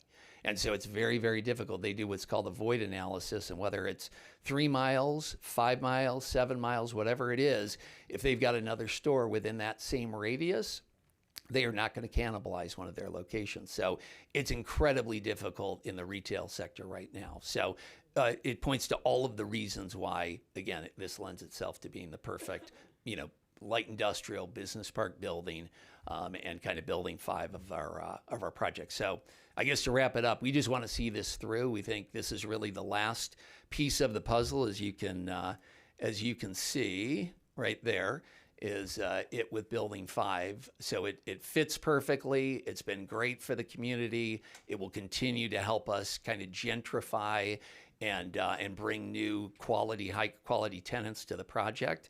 And I think too, just to take you down through some pictures, you've already seen that one. These are what our buildings look like in real time. So this is looking north on Davis Street, another shot off of Davis Street. This is along Ironwood.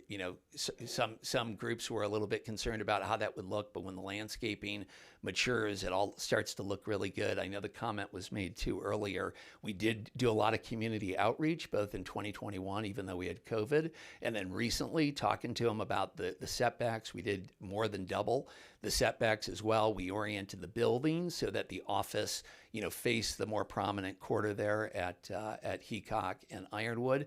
But again, we ultimately ended up with truly a Class A, mixed use project. There's Floor and Decor, Sprouts, and again, everybody's required to go to Sprouts. You got to keep them in business. I know they're doing well, but please shop there. Same thing with WSS. I know they're loving this location, but if anybody needs shoes, I'm gonna keep doing it. And Starbucks, I know, is doing a phenomenal job as well.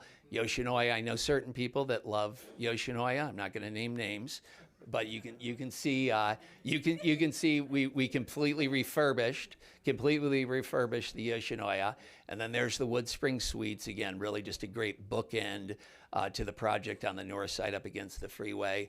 Talk about timeless design. This sign will never get old. It just won't.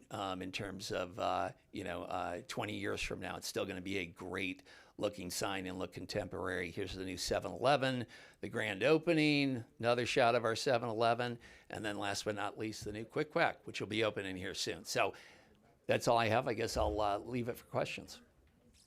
Thank you very much, Mr. Martin. I was going to say Mr. Ryan. Mr. Martin, thank you for that presentation. We'll go ahead and bring it back to the dais to see if there's any questions for the applicant. Councilmember Gonzalez. Or, he was first. Okay, Councilmember Delgado. Ryan, thank you very much for that presentation. I just want to make sure that the detention basin, we can't build on that. That's going to remain a detention basin. That is correct. So we work with the city, we work with the Parks and Recs Department to make sure that that's cleaned out, mowed down, that we don't ever have the homeless issue. I would say that, we have a handful. It may be 2 or 3. You can't stop people from, that are homeless from riding their bike through, maybe pushing a cart, but it's very infrequent and certainly an incredible difference from what it was. And the EMWD, there's 2 different stations there. We're working with them to not interfere with their businesses. That is correct. So you've got EMWD on the far right-hand side. You can see it, what is east of Building 4. So that's actually their water treatment facility. And then on the left-hand side, again, just the upper right-hand corner where we have the Building 5 site, that's their Well 65 location. So, thank you, sir. Councilmember Gonzalez. Ryan, great presentation, and thank you for kind of detailing how it evolved from 1990 till today. And question, just looking at the industrial buildings, can you just walk us through, the 39, the 49, the 122, the 212, and then the Building 5, the 220. Why that footprint, and was there ever consideration of smaller buildings or breaking that up? What was kind of the logic behind there was, again, when you start to break things up, then you get more. So the reality is having one user. A building of this size is typically going to get anywhere from probably 4 to 8 trucks a day. If you start to add a bunch of additional users, that only adds more of everything, right? As opposed to having one use in a location. If you start to add a bunch of smaller uses, it's almost like the retail component, right? If you just had one retailer as opposed to a bunch of other retailers congregated there, then you're going to get less traffic, less of an impact. So again, one use, clean, and then you're done, as opposed to having a bunch of additional buildings. So we did look at that. Thank you. Thank you. Any other questions from the dais? All right. I think that's all the questions for now. Okay. Mr. Martin, All right. thank you very much. Thank you very much. And with that, we'll go ahead and move to open the public hearing. And I will look to our city clerk to see if we have any requests to speak on this item. We do, Mayor. The first 3 speakers are Francisco Cuevas, followed by Christopher Baca, followed by Juan Serrato. Madam Clerk, how many speakers do we have for this item? 11. 11 speakers? Okay, thank you. Just a friendly reminder, there's 3 minutes per speaker to speak on this item. Mr. Francisco Cuevas, are you here with us this evening? He's running late. If you can put him in the end. Yeah, we'll make sure to, if we call your name and you're not here for whatever reason, we'll make sure to call your name one more time when we get through all of the speakers. So go ahead, Mr. Baca. Again, good evening. What I was thinking is if Trumpism should flourish, this would probably be something that a small local business such as a cabinet company would utilize. It's not a mega warehouse, and it's something that a small local business can flourish at. That would be something interesting to consider, that, we're not looking at no, Amazon, no, Walmart warehouse or anything like that. It's a small warehouse that can be used for a small company that's local. It's a win-win situation. We got all the labor people. It can bring in jobs, and certainly good for the tax base. As far as environmental impact is concerned, as mentioned, that would probably be the best use. Other than, the only thing I could imagine better would be a park. But otherwise, it needs to be developed somehow. It's an eyesore. And this building, as far as I can see, it wasn't presented properly as far as the setbacks. It's the current buildings on both Ironwood and on Heacock are 35 feet setbacks. And this building is going to be anywhere from 77 to, I think, anywhere near 80 feet on both ends on a setback. The corner is going to be a very, very nice office building like, and all the landscaping. It's going to be nothing but a nice environment for a derelict area. I mean, I think it's a win-win situation. I hope everybody really considers in approving this. Thank you. The next three speakers are Juan Serrato, followed by Mike Sotomayor, followed by Jesse Ellings. Hello, good evening, Mayor, council members. My name is Juan Serrato, and I'm here on behalf of the hardworking men and women of Laborers International Union of North America. We strongly support the Moreno Valley Business Park project because it means real opportunity for this community. This represents good, steady jobs, the kind that let working families build a better future and keep money flowing right here in Moreno Valley. It's not just about another building. It's about creating local careers, supporting responsible development, and investing in a community that deserves good paying, safe construction jobs. This developer has shown that they're committed to doing things the right way, partnering with the community, bringing quality work, and helping Moreno Valley continue to grow responsibly. On behalf of the laborers, we urge you to move this project forward. It's a win for the workers, for families, and for the city. Thank you. The next three speakers are Mike Sotomayor, followed by Jess Ellings, followed by Nick Gumbleton.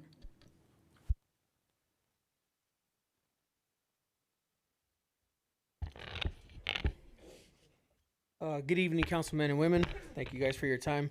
My name is Mike Sotomayor, and I come on behalf, speaking to you guys on behalf of, obviously, with my brothers from the Carpenters and fellow laborers union, but I also come to you guys as a resident.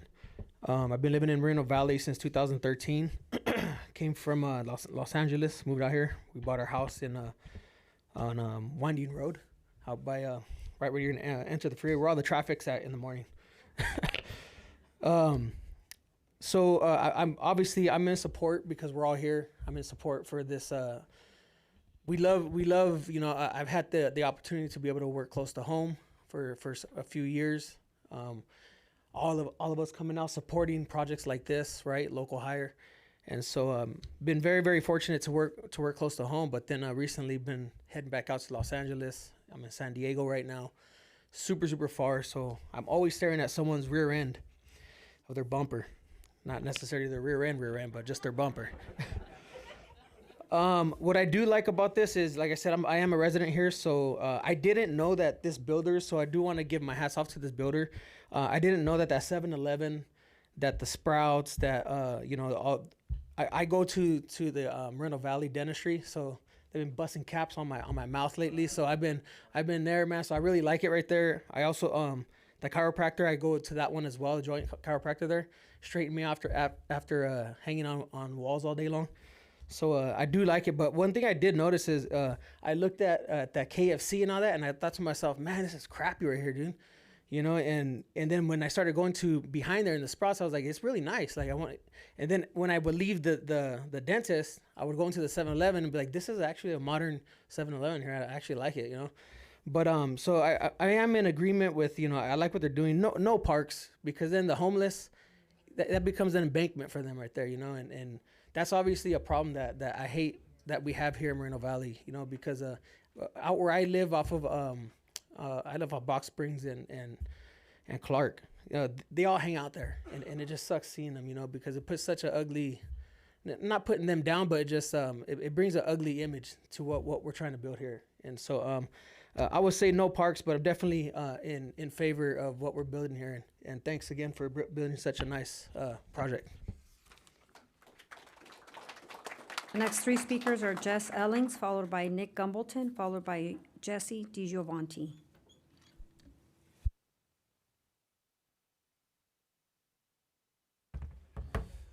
Good evening, Mayor, council members, and staff. My name is Jess Ellings. I am currently 2 months shy of starting my 6th year here in the city. Projects like this allow us workers close to home. It allows us to spend more time with our family and less time on the roads, and we value that time with our family. I'm currently benefiting from a project off of La Sierra 91, rebuilding a fire station, 82, that I started 29 years ago, a career as a volunteer. I spent 18 years as a volunteer, and I spent about 4 months there training. Projects like this also allow my brothers and sisters in the union, excellent jobs, wages, and benefits. And with that, I am asking for your support for this project. Thank you. The next three speakers are Nick Gumbleton, followed by Jesse DiGiovanni, followed by Michelle Patterson. Good evening. My name is Nick Gumbleton. I'm here tonight as a resident of Moreno Valley and a business agent for LIUNA, Labor's Local 1184. And I represent the hundreds of members that live in this city, and I represent them. I joined LIUNA 12 years ago into the apprenticeship program. It's projects like this that allowed me to graduate the program and get into the position I hold today. All construction jobs are temporary, but for that time period, it puts food on our table, pays our mortgage, and allows us to live the American dream. Moreno Valley needs more jobs, not just for construction jobs, but permanent jobs for the community. We hope we can move this project forward to put the residents of Moreno Valley to work in their backyard and be proud of what they built. Thank you. The next three speakers are Jesse DiGiovanni, followed by Michelle Patterson, followed by Julia Descaudo.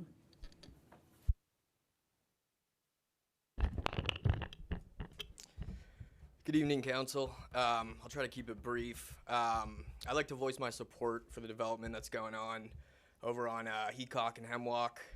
If you think back a few years to what it was and just kind of the transformation that it's gone through now, it's nothing short of remarkable with the economic development, the job creations, and the addressing of the homeless problem. To me, it's hard to view this development as anything other than beneficial for the community. So that, thank you guys for your time.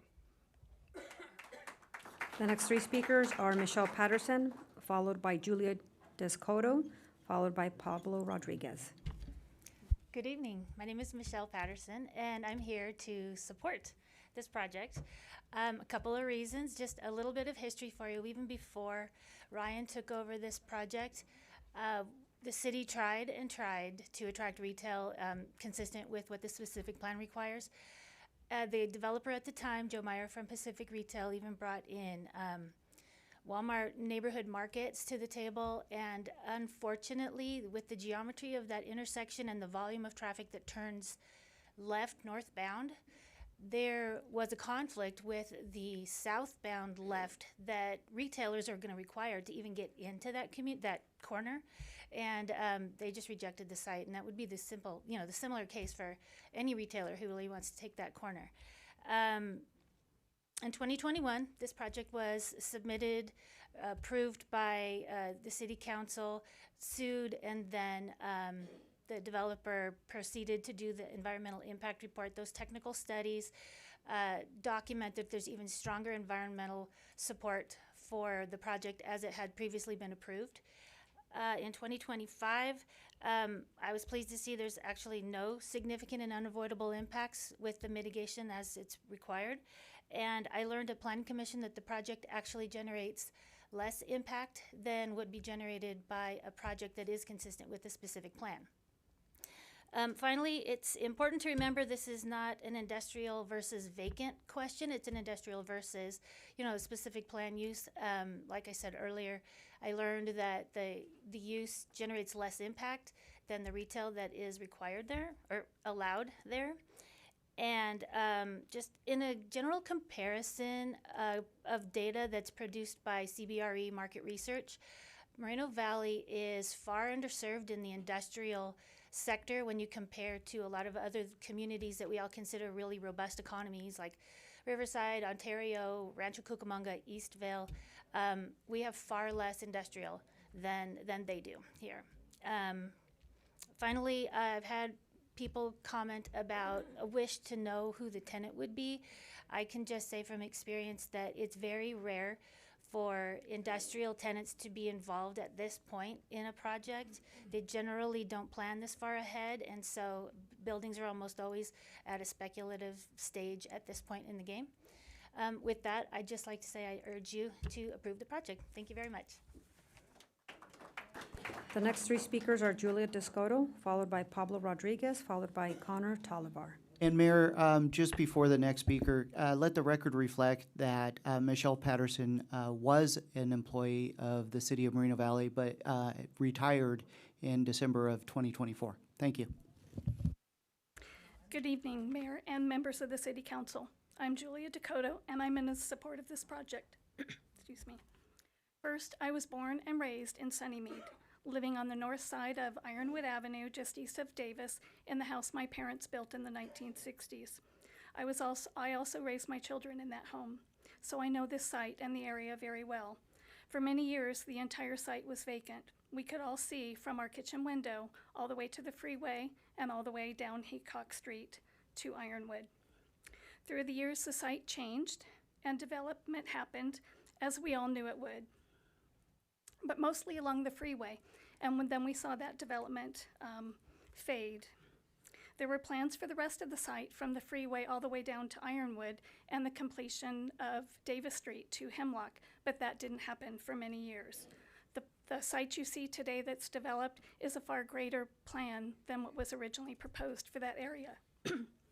Now, with the proposed project before you this evening, we have the opportunity to complete the southeast corner of Ironwood and Heacock with a quality project, thus eliminating the current vacant site of the property. The project provides a clean, attractive building that complements the existing development to the east, the surrounding uses, and provides a nice focal point for the corner, and adding landscaping along Ironwood and Heacock. Traffic, which is also always a discussion, will be less with this project, as a few trucks that are generally associated with these types of uses would be less than cars for any commercial or residential project, thus providing less of an impact to the surrounding and existing uses and the traffic circulation on Ironwood, Heacock, and the intersection. One additional key element of the project is the development of economic growth. Jobs are needed in this community to keep the residents close to home, which trickles down to reducing the carbon footprint, thus reducing the effect on the environment. But more importantly, being able to spend more time at home with their families, creating a life-work balance. If you can get 30, 50, or 100 jobs, it is a success for the community. This is a great project for the location, and the applicant has proven through their developed projects and the redevelopment of the old festival area that they take pride in the projects that they bring to the city of Moreno Valley. I hope you will approve the project tonight, and thank you for the opportunity to speak. And Mayor, for the record, Julia Dakota was a former employee of the city as well, and also retired in December of 2024. Thank you. Hi, everybody. Good evening, Mayor, council members, and staff. My name is Pablo Rodriguez, and I'm with CBRE. And I'm proud to speak in support of Ryan Martin and Lido Capital's project here in Moreno Valley. This development represents exactly what the city has been working towards: high quality, well-planned growth that brings new jobs, new businesses, and new energy to this corridor. It will create hundreds of construction and permanent jobs, generate meaningful tax revenue, and turn an underutilized site into something productive and community serving. Ryan and his team have a strong track record of delivering thoughtful, first-class projects and that enhance the neighborhoods they join. This plan aligns perfectly with Moreno Valley's vision for economic development, better retail and services for residents, industrial and services for residents, and long-term sustainability. In short, this is smart growth done right, and I fully support moving forward on this project. Thank you for your time. The next two speakers are Connor Tolivar, followed by Francisco Cuevas. Good evening. Good evening, Mayor and City Council. Thank you guys for your time, and I just wanted to take a moment to voice my support for this project as well.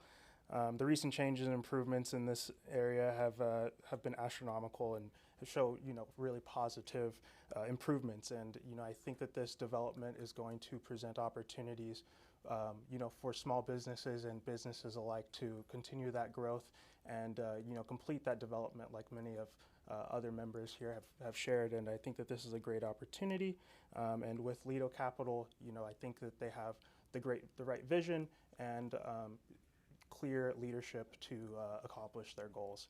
And so I just wanted to take a moment to voice my support and say thank you, guys.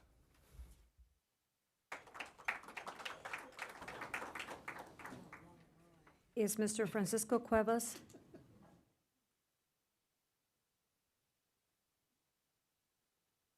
The next three speakers are Roy Bleckert, followed by Luis Palomares.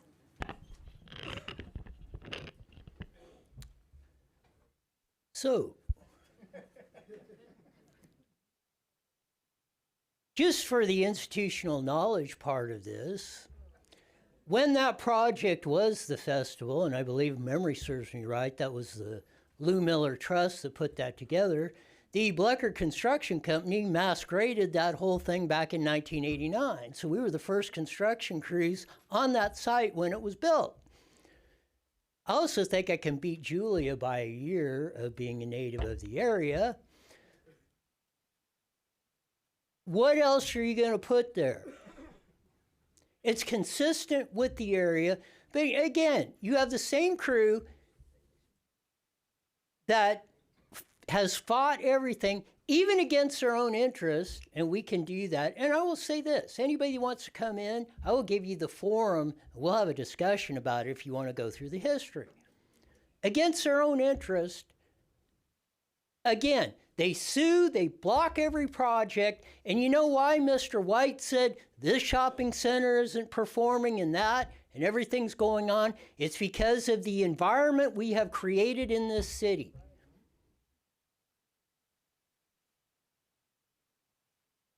That project, we've been through this 9,437 times. Less traffic, more money into the city with those types of projects than every other development everybody else is trying to put in here. When are we all, as a community, all across the board, going to work for what is best for everybody? It's not going to be 111% how I like it, how you like it, how they like it. But it's got to work. We've got to start making this city work. I want to see Mr. White come up here and say, you know what? This shopping center is very successful in Moreno Valley. We're putting it up as a spectacle instead of saying what he did. And we will only do that if we take the blinders off and we start looking at the overall picture of how everything affects that, because each piece of the puzzle is either going to make you successful or failure.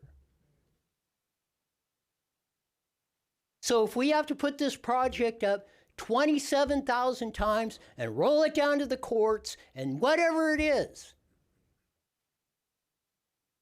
that's what we have to do, because we are not going to let anyone else boss us around in this city or tell us what to do for making this city a success and a community that will work for everybody. We got a Sprouts and a Starbucks and that out of this deal, but that, again, for some, that isn't enough. When are we going to stop the madness? Our next two speakers are Luis Palomares, followed by Bob Palomares. Wow, an action-packed meeting today, Rob. Wow, all the court stuff, I don't get any of that. And I believe a lot of the people in the room don't get any of that. But let's get this up and running. I don't know how long. How long do we got to wait? We got to go back all the way to roll it all back all the way to 1990. Okay, we got the 7-Eleven. Beautiful. I supported the project. That's District 1. That's Victoria Baca Pro Tem's district, and she may help make that happen with some of the council here. So that's a great thing. And we need some more eating places there.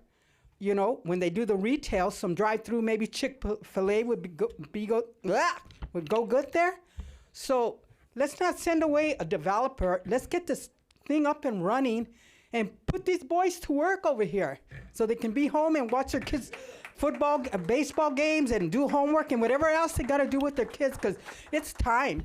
We've been in Egypt too long because Riverside over there wants everything. You know, let my people go. 40 years later. Come on. 40 years later. How long are we going to be on the back burner? How long are we going to be the stepchild of the county here? How long? We're the one in the middle, and we're the one that got Celeste, and we are starting to look more like San Bernardino than anything else, because our mayor here has sent away a lot of projects. But I hope today he's on the same boat with us all, rowing the same way, and going to bring this and say, yes, let's do it. Like I said, I don't know all what's going on with the courts here. You know, we need to start looking at what Eastvale's doing over there and start bringing a lot of that over here. We need more restaurants. We need a lot of stuff here. We need housing, like the ladies were talking about, large lots. Hey, they bought out that. That's what they wanted. Hopefully, let's see what happens with all that. But we gotta, we are so far behind the 8 ball. I am so sick of living here. Really, really, really. But I got too many people here. All my kids bought houses here. We're all anchored here. If I could say, let's all get the hell out of here and go to Marietta, that's what I'd be doing. Or Temecula. Menifee, or wherever. But I remember Bob, 37 years ago, he said, let's go to Temecula. I go, where's that at? Rancho, California, where is that? I didn't have a clue. I was at the La Puente Mall looking at all the Moreno Valley little books. So I'll come by here. We're building off the charts here. So I decided to come here because I liked all the freeways being, I didn't have to go, I was closer to all the freeways here, the 10, the 215, all of them, the 60. So we're in the center, and we should be the envy of every other city. But yet we're lagging because we're sending developers away. No more. Hey, it's time. We got enough trouble going on in our nation as it is. Let's not let that happen in our city. Well, it's already happening, but let's turn it around. Let's go forward instead of backstroking, okay? Thank you. Next, the last and final speaker is Bob Palomares. I would wanted to move to Temecula. You know how we've been married 56 years? Is that 7? Okay. The first, and you know what? How longevity came? When we got in the first argument, he was right. The second time, she was right again. The third time, I was wrong. But anyway, I think this is a great project. It's the finishing touches to what this gentleman from the district has done with that area. A great improvement. So let's just continue it and pass this thing. Thank you. Mayor, that completes all of public comments on tonight's item. Thank you very much, Madam Clerk, and thank you to all of our public speakers as well. We'll go ahead and bring it back to the dais for any final questions from the council and or deliberation before we entertain a motion. I'll look to my colleagues to see if anyone would like to speak. Councilmember Delgado. I don't have any questions, but what I will say is, full disclosure, when I first saw that first tilt-up go up years ago, I was like, oh man, no, Ryan, don't tell me it's so.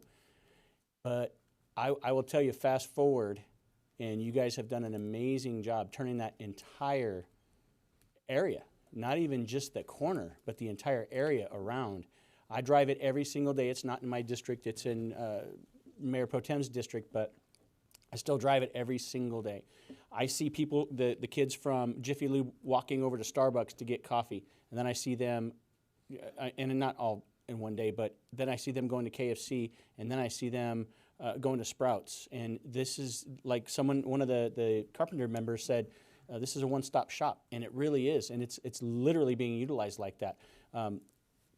Another member of the public said the area across the street has been cleaned up with the homeless, and not only just the homeless, but the folks standing around loitering, whatever they were doing, praying. Maybe they were praying and doing church service, but their church service ended when Moville Sheriff's Station told them to go somewhere else and pray. So thank you very much for bringing this entire corner, this whole area, to a place that we can all be proud of. So I'm in support of the final phase, building number 5 of this entire great projects that you've done, and I hope you fill all of your pads there. So thank you. Thank you. Mayor Pro Tem? So yes, I echo what Councilmember Delgado says. I laugh at it because that Starbucks is always full. As my labor brother out there mentioned, Moreno Valley Dentistry is probably my favorite place to go, and my mother and my husband now go there. There's a number of things over there. I know IE Informer is excited that the Yoshinoya was revamped because I know you go 3 times a day.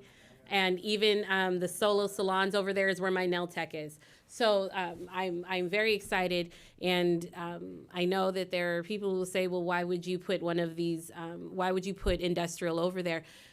I'm just gonna be quite frank, as you can see from across the street with that Rite Aid, which hung on till it could no longer hold on. It really is a tough area for retail space on a corner like that. It is an extremely busy corner, and being in that area, because when I was a social worker, that was the area I served the most, the countless number of accidents that happen right there. So I am in full support of moving this forward as was originally designed, and as our city attorney has said, this was, at the end of the day, this will go back before a judge who will make sure that everything is within compliance and is up to the standards that the judge has set forth. So.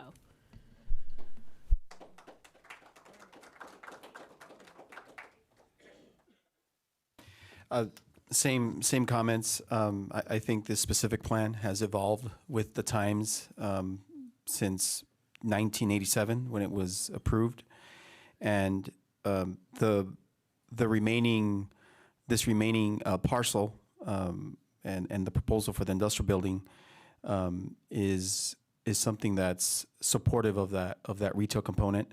It's a very busy. It's brought life, the district, to that part of the city.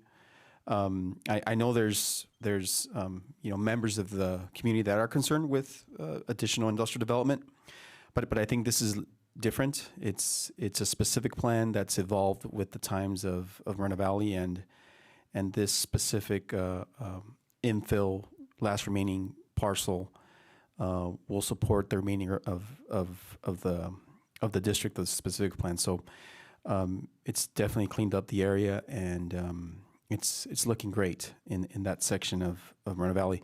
So I too am in support of the proposed development. Thank you. So this project, it means a lot to me. I went to the festival when there was a movie theater. I rode there on my bike when I was in high school. I remember the Red Lobster when I grew up here, and when this project, when Ryan came in to redevelop this project, my mom was on this council. So in 2021, it was my mom's vote that approved the first time of this project, and that's why I sit up here. Like somebody mentioned, it's been 4 years. Yesterday was the 4th year anniversary since my mom passed, and every day I come into this chamber and I continue to do the work and finish the job she started. And today this project really brings a closure to the loop of this district, and I'm so proud to be able to say that I shop there. You saw my nail shop today on the screen. You saw where I run to go get a gallon of milk when it's late at night and Staters has closed. You saw my Sprouts where I go and grab a sandwich on my way to work. I go to that Starbucks. I call my order in. I met Austin Barnes at that WSS. This is walking distance from my house. When the 7-Eleven came, there was some doubt about what kind of clientele it would bring, but go and look at it. The district has raised the bar for the neighborhood. The locations across the way are planting trees. They want you to come to their place. So this business has not only brought a lot of pride to our area, it's brought up the whole entire neighborhood. So I'm so proud that you have labor support. As the vice president of my union, I know how important it is to have the union behind your project. And for you to go out there and do that, it means a lot to us. I think most of us are in or were in the union. So to see this much support, to see you all standing out there, whether you speak or not, we see you. We see how filled this room was tonight. We know that you support this project. And like my mom before me, I fully support this project. And I appreciate that you have decided to invest in Moreno Valley, and especially in District 1. So thank you.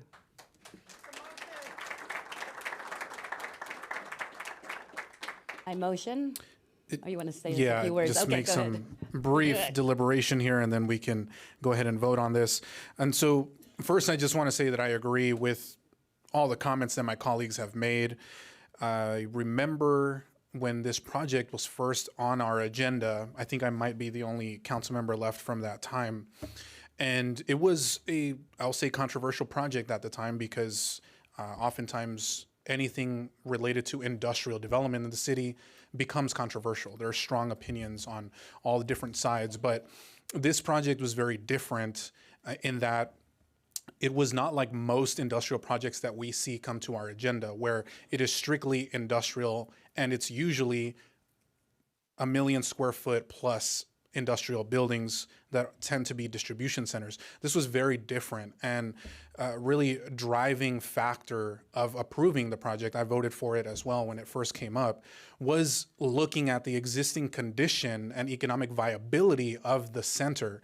We were constantly having issues with homelessness, constantly having problems with that old nightclub as well, constantly having to send out PD and code enforcement. It was a major issue and it was struggling. The vacancies were great.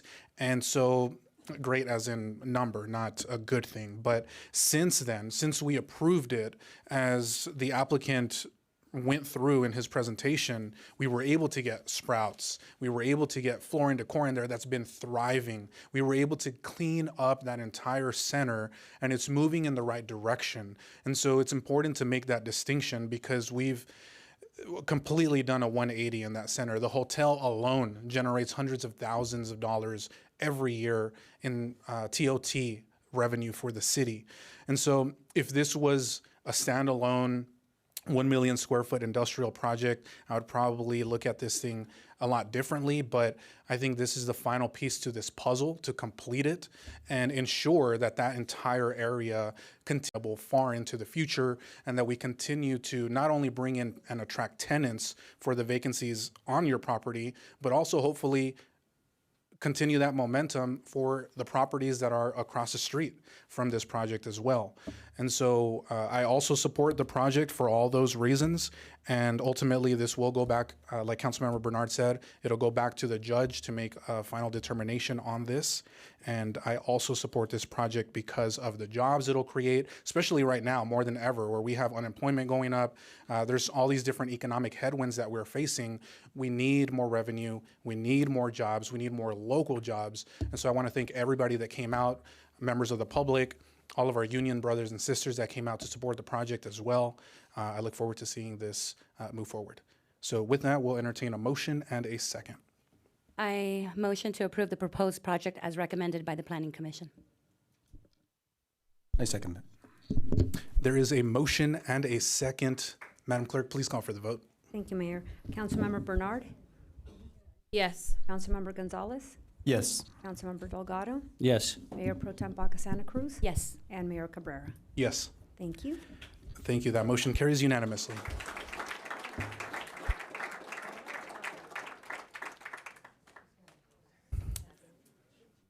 And I think we'll take another brief recess, just 5 minutes to allow folks to clear the room. We'll be back in just a moment.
Welcome back to our council meeting. We will go ahead and pick up where we left off, which was the beginning of item K, general business. A reminder that public comments on each general business item shall be limited to 3 minutes per speaker and must pertain to the subject matter under consideration. Those wishing to testify are encouraged to complete a blue speaker slip and submit that to the city clerk's staff. We have one item, which is K1, appointments to various advisory boards and commissions, October 2025. And we'll get started with a staff report, from our city clerk. Thank you, Mayor. Wait for the presentation. So the item before you is the returning of the appointments to various advisory commissions, the October 2025 slate. So the recommendation for tonight is that the City Council approve the slate of mayoral nominees to various advisory bodies. So in summary, there are several advisory boards and commissions with member terms that have expired. As part of the regular appointment process, these vacancies are being reviewed to ensure continued representation, community engagement, and alignment with city's goals and priorities. The following are the mayor's nominations based on the recommendations received from council members pursuant to Legislative Policy 1.10, Section 3, Appointment Procedures. So here we go.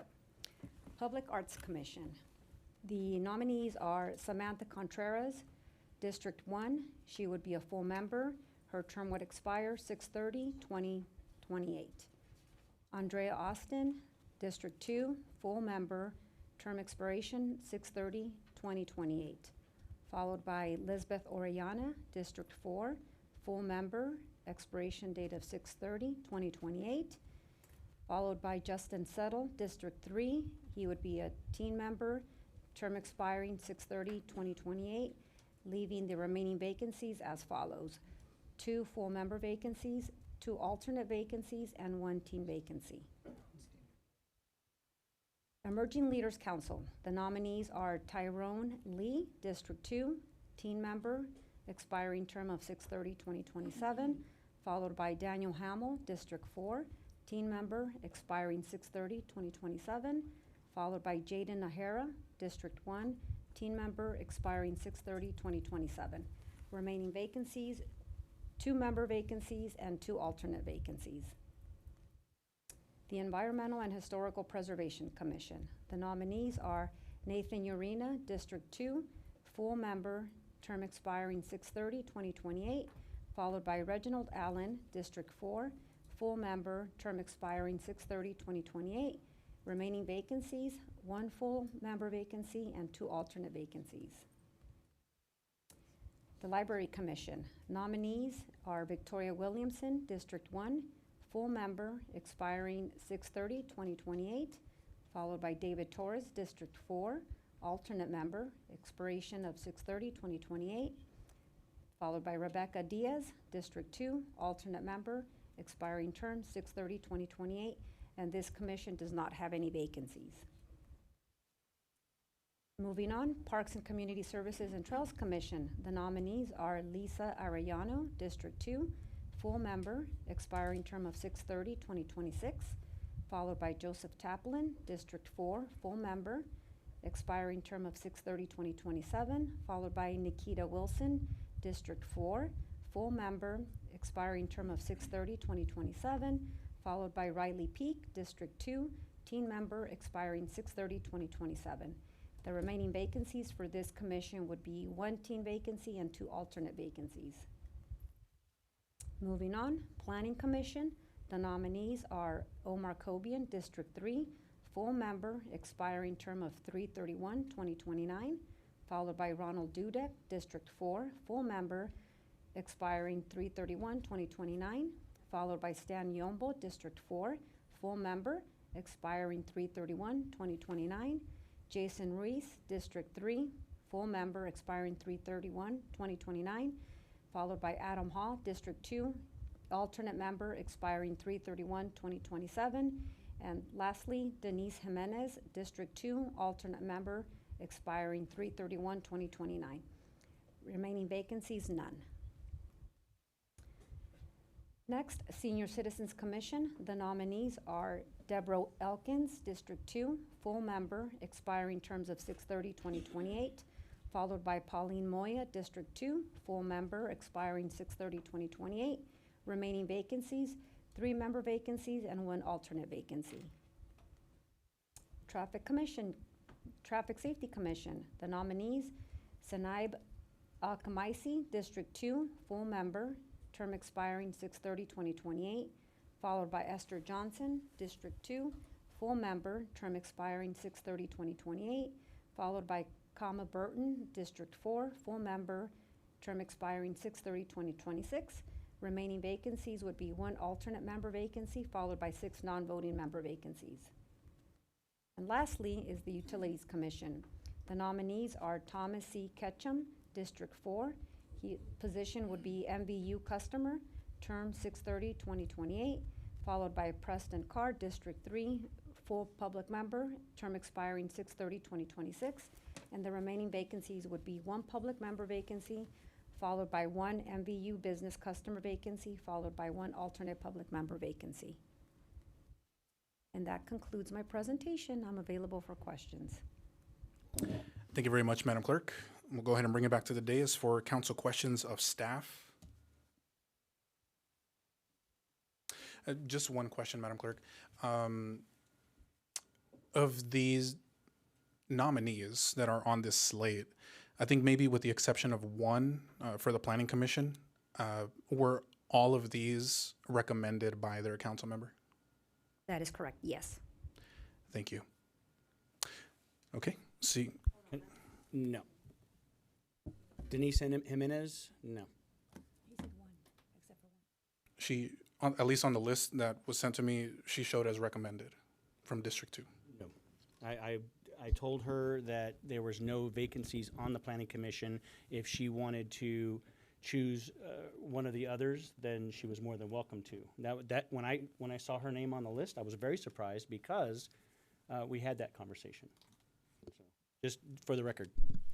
Okay. Well, thank you for clarifying that. Definitely some miscommunication there, but just to make it clear, the list that I got, it showed Denise Jimenez as recommended, but thank you for clarifying that. And, you know, now we have that clear. But everybody else other than her has been recommended by their council member. So we can go more into that during deliberation if you'd like. We'll look at that, Councilmember Delgado, but everybody that is on the slate was recommended by their prospective council member. So it could be an oversight on this one. And I guess a question for Councilmember Delgado.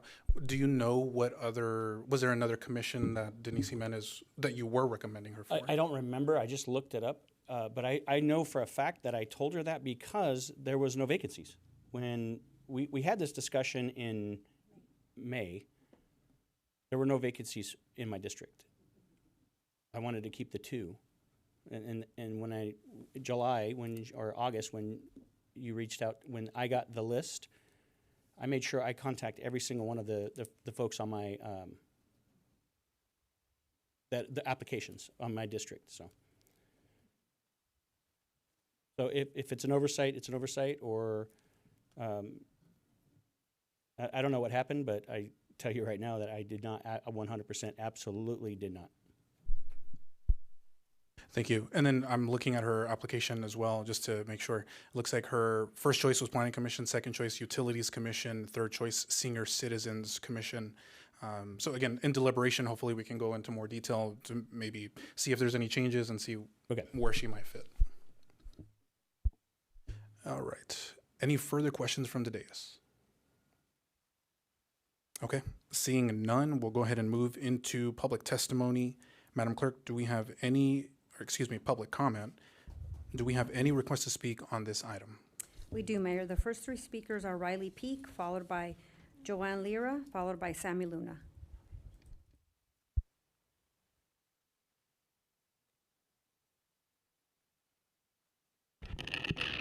Good morning, Mayor, City Council, Mayor Pro Tem, City Council, executive team members, and residents of Moreno Valley. First off, I'd like to thank everybody for the chance to have a 3rd term and to continue representing this great city and to continue representing this continue representing this great city. For those of you who don't know, this is my 5th year as a commissioner with the city, so it's super exciting to be able to keep on serving and do all that. I just had a concern about just some of the commission appointments, though. This list for the Planning Commission just looks very similar to what we had at the last City Council meeting when we had commissioners appointed, and it just feels like we're wasting the time of the City Council and the city and our residents if we're appointing the same list of commissioners that were already rejected by the council, just because it's a clear wipeout of every single commissioner already on there that term is expired, except for one person. And I feel like if we should really be looking into if there's a reason. I mean, I get that there doesn't have to be a reason, but we shouldn't be bringing the exact same list to City Council. And even if they're not the same names, we should not be bringing the exact same type of list where it's everybody except for one. Thank you. The next 3 speakers are Joanne Lira, followed by Sammy Luna, followed by Karina Craig.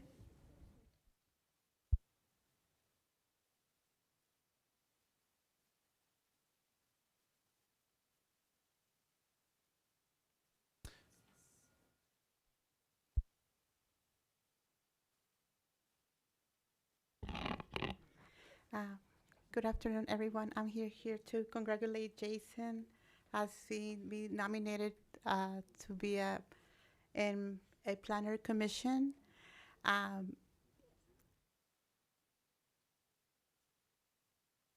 Yes, okay. I think he's a great fit for this position because I met Jason at Moreno Valley College. I want to say something really quick about how he does his work. And this is what I got from the Bible, 1 Corinthians chapter 13. Love is patient and kind. Love is not jealous or boastful or proud or rude. It does not demand its own way. It's not irritable. And it keeps no record of being wrong. It does not rejoice about injustice, but rejoice whenever the truth wins out. Love never gives up, never loses faith. It always hopeful and endures through every circumstances. So this is what Jason has done. I've seen him for many years, doing great things, being positive.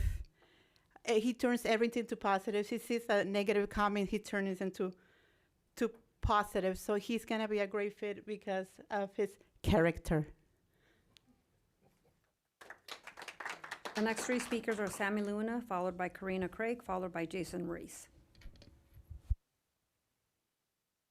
Good evening, Honorable Mayor, Mayor Pro Tem, City Council, City staff, and community. My name is Sammy Luna, and I am here tonight to express my strong support for the appointment of an ambitious, goal-driven young man, Jason Ruiz, to serve our community on the Planning Commission. Jason represents exactly the kind of forward-thinking leadership that Moreno Valley needs as we continue to grow and strengthen our city. He is goal-oriented, community-centered, and deeply committed to the success of our residents. Having lived in Moreno Valley for the past 14 years, he has seen firsthand both our city's challenges and its tremendous potential. He has consistently demonstrated a heart for service through community volunteering, showing not just words, but action, giving his time and energy to make a positive difference. Professionally, Jason brings valuable experience in real estate, a background that can contribute directly to understanding how to build sustainable economic growth, attract investment, and support thoughtful development. Most importantly, he is eager to learn and equally ready to share his own knowledge, the kind of humility and initiative we need in our city leadership. Jason understands that true progress happens when we combine passion with purpose and when we lift up voices from every part of our community. Appointing Jason would not only add fresh perspective, but also continue the city's commitment to empowering young, capable residents who want to see Moreno Valley thrive economically, socially, and civically. I respectfully urge the mayor and city council to consider Jason's appointment. He's ready to contribute, ready to listen, and ready to help build a stronger, more vibrant Moreno Valley. Thank you for your time, and thank you all for serving our community. Have a good evening. The next three speakers are Karina Craig, followed by Jason Reese, followed by Christopher Baca. Good evening, everyone. My name is Karina. It is an honor to introduce someone who has been dedicated to the Moreno Valley community from a very young age. Jason, who's running for a seat on the Planning Commission. From an early age, Jason has shown a remarkable commitment to service. He's taken part in programs that make a difference, from cleaning our local parks, volunteering at community giveaways, and planning organized events that support families in need. His involvement in the local clubs and organizations reflect his drive to give back and help others. What truly stands out about Jason is his character. He's self-starter, a team player, and someone who is always eager to learn, whether he's working with others, supporting local initiatives, or simply lending a hand where it's needed. He brings energy, respect, and dedication to everything he does. I believe Jason's leadership, strong work ethic, and long-standing commitment to the people of Moreno Valley makes him an excellent choice for the Planning Commission. He understands our city, also the buildings and the streets, but its heart, its people, and its future. Please join me in supporting Jason for Planning Commissioner, a young leader ready to help Moreno Valley continue to grow and thrive. Thank you. The next three speakers are Jason Reese, followed by Christopher Baca, followed by Stan Yombo.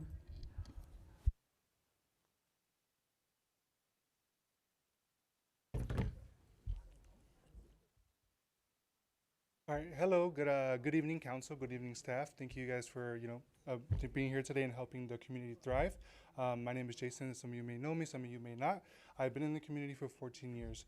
But first, I want to give a shout out to my support, because at the end of the day, we would not be here without our support systems and them pushing us to do better in our own daily lives. As I said, I've been a part of this community for about 14 years now.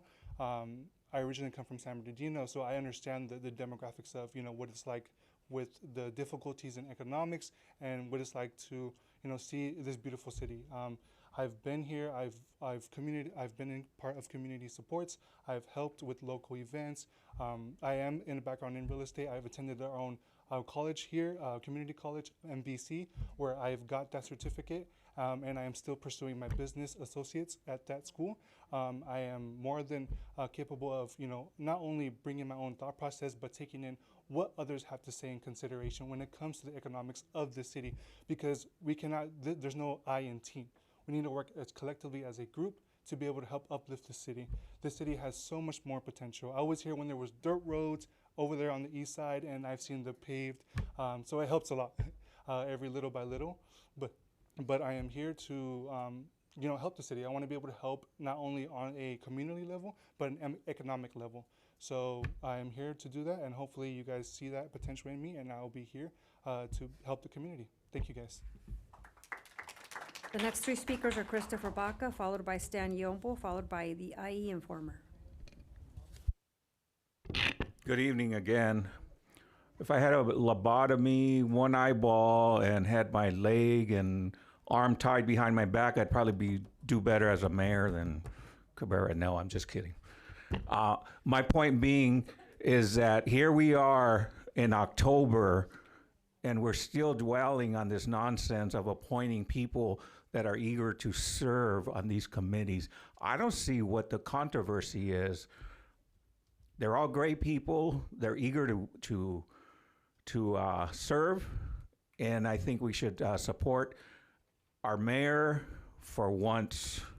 And it's just sometimes we just got to be the bigger person and just it's no big deal. Let's just get these people on the boards and get them to serve our city. Again, I could probably do a better job, but I'm over here and you're over there. The next three speakers are Stan Yombo, followed by the IE Informer, followed by Martin Cabrera. Good evening, Mayor Cabrera, and good evening, council member, and good evening, member of resident of Moreno Valley. My name is Yambo, and I'm currently serve as a chairperson for the Environmental and Historical Preservation Commission. Before proceeding, I must extend my sincere gratitude to Mayor Cabrera and the City Council for the consideration of my application as Planning Commissioner. So thank you very much. And of course, I want to thank my wife for being here and always representing me. She spoke on my behalf last time I was absent, so thank you very much. However, my purpose this evening is not to focus on my personal aspiration. No, not at all. But to address a matters of vital importance to the future of our greatness of our city. Civic service. Very important. Boards and commissions represent a fundamental opportunity for every resident of Moreno Valley to contribute directly to the public policy and decision making. I hold the deepest respect for every individual currently serving and for those dedicated citizens who have committed their time and expertise in years past. Joanne, thank you very much. Today, Moreno Valley needs this dedication more than ever. We need you, our residents, to step forward and fulfill the city's immense potential by servicing as commissioner and active volunteers. To equip our residents for the crucial work, I'm pleased to highlight the forthcoming, actually, the Leadership Academy really soon. I think I forgot the date. Someone probably can mention that. I strongly recommend and encourage everybody to register for this. I think it's next week. And then any other session that's coming in the future. We cannot afford to stand idly by and just wait for something to happen. No, expecting positive change to materialize without a collective effort. We need you. I'm gonna look on that camera. We need you, your family, your friend, to volunteer your time, talent, energy to make this city one of the finest municipalities in California, and indeed, actually, in the United States of America. I believe that. As Winston Churchill say, wisely observe, we make a living by what we get, but we make a life by what we give. I invite you all to join us on spirit of generosity and service, and together help a magnificent city soar to the even greater height. Thank you very much for your time, and please join us. The next three speakers are the IE Informer, followed by Martin Cabrera, followed by Luis Palomares. Give me a second here. There we go. Everybody's taller than me. Good evening again, Council. We've been dealing with these boards for a while, since the last time I was here, and I have questions. I'm very sure a lot of the candidates, they're all very good candidates. People that want to serve, you got to applaud them for wanting to come into the community and do what they want to do. Of course, I'm not going to endorse anybody that might be on that slate because it might hurt them or something like that. So I don't want to do that to do that. But I have questions with the way the slate is, and from the thing that I saw. I didn't see any appointments from District 1. I could be wrong from what I saw, but I didn't see any appointment from District 1. Right, they're not expiring. Okay, so great. So that takes care of that. I do believe the teen council should be a fully slated council. If we're going to have a council like that, I think it's important for youth people to understand how, government works and how these commissions work in public service.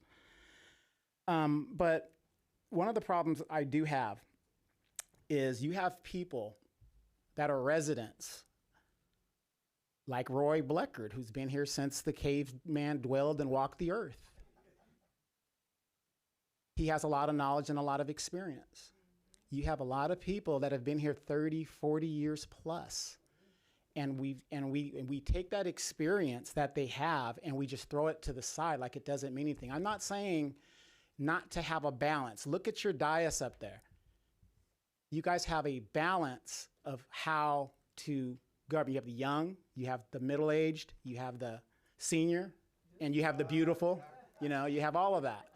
And that's how a slate should look. And, to take a slate and throw out all your experience That doesn't make any sense to me. Ed, you know, you're in the military, you're in the police department. You don't take a bunch of young people and say, hey, we're going to make you all sergeants. We're not going to do that.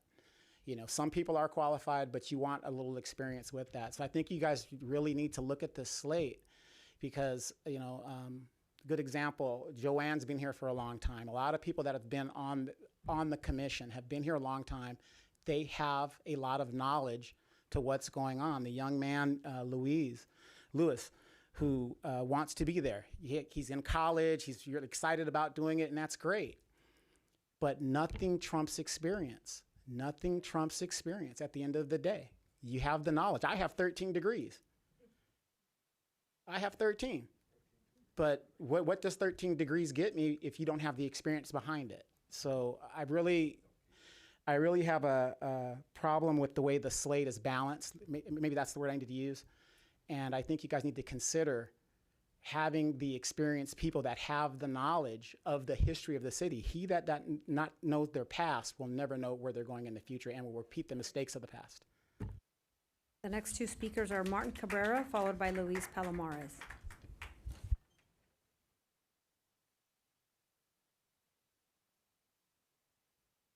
Thanks for having me here. Appreciate it. Thank you for this beautiful city. Thank you, Mr. Mayor. Thank you, all the councils. And for real, the city is brighter. Thank you. I've seen it cleaner than before. Anyways, by the way, in support to Mr. Jason for the Planning Commission, not many people take a position without any economic benefit. So Mr. Jason dedicated to serve. Serve means giving the soul and the person the knowledge. As young guy, Tennessee can apply to what the city might futurize. Okay, so Mr. Jason, I think this is yours. Thank you. The next two speakers are Luis Palomares, followed by Roy Blecker.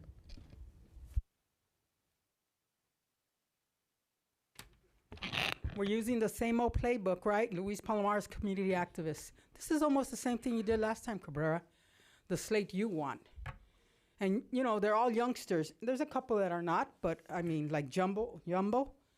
I mean, you know, he's on one commission or a board right now. Finish what you started there.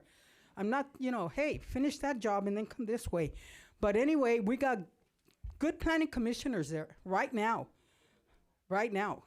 Joanne Steffen, where's her application? You didn't even put it up for even consideration, Cabrera. Everybody in the room could see the big, you know, the elephant in the room here. Everybody could see exactly what you're doing. Want to put a bunch of youngsters here? No experience. Like you put the Gabby gal, right? Gabby, not even a registered voter. Didn't you check that out? Are you still on the job training also? Not even a registered voter. I mean, how does that happen? That's a shame. This is the kind of stuff you do. And now this other young guy, I think Nathan, planning commission, or I'm wrong, maybe at one of the other boards. Come on. You know, they can open us this between Joanne, Baker, and Dejanay. You got, what, how many? About 100 years of experience right there. They know what they're doing. You're going to up us up for some lawsuits. Ain't we already in enough litigation because of you, Cabrera? Ain't we? How much money has you cost our city? And you're willing to, you know, throw at the dice, get these newbies in here? Come on. If it's not your way, it's the highway. When are you going to get it? When are you going to learn? When are you going to grow up? When are you going to see the big picture? Not just the Cabrera picture and the Cabrera agenda. And these are all a lot of these are your lackeys. Yeah. And the ones that are doing good on those boards and commissions, great, go for it. But is this payback to play? Are these the ones that are going to walk on your next campaign?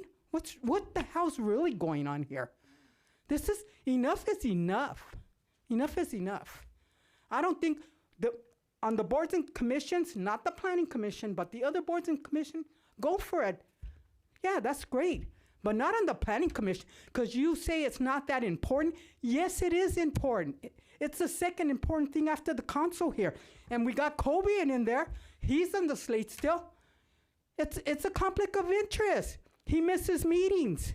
Come on. He could open us up for a lawsuit, because last time he was talking about another developer and opening a store, and he didn't want, I mean, you don't do that. And the staff knows you don't do that.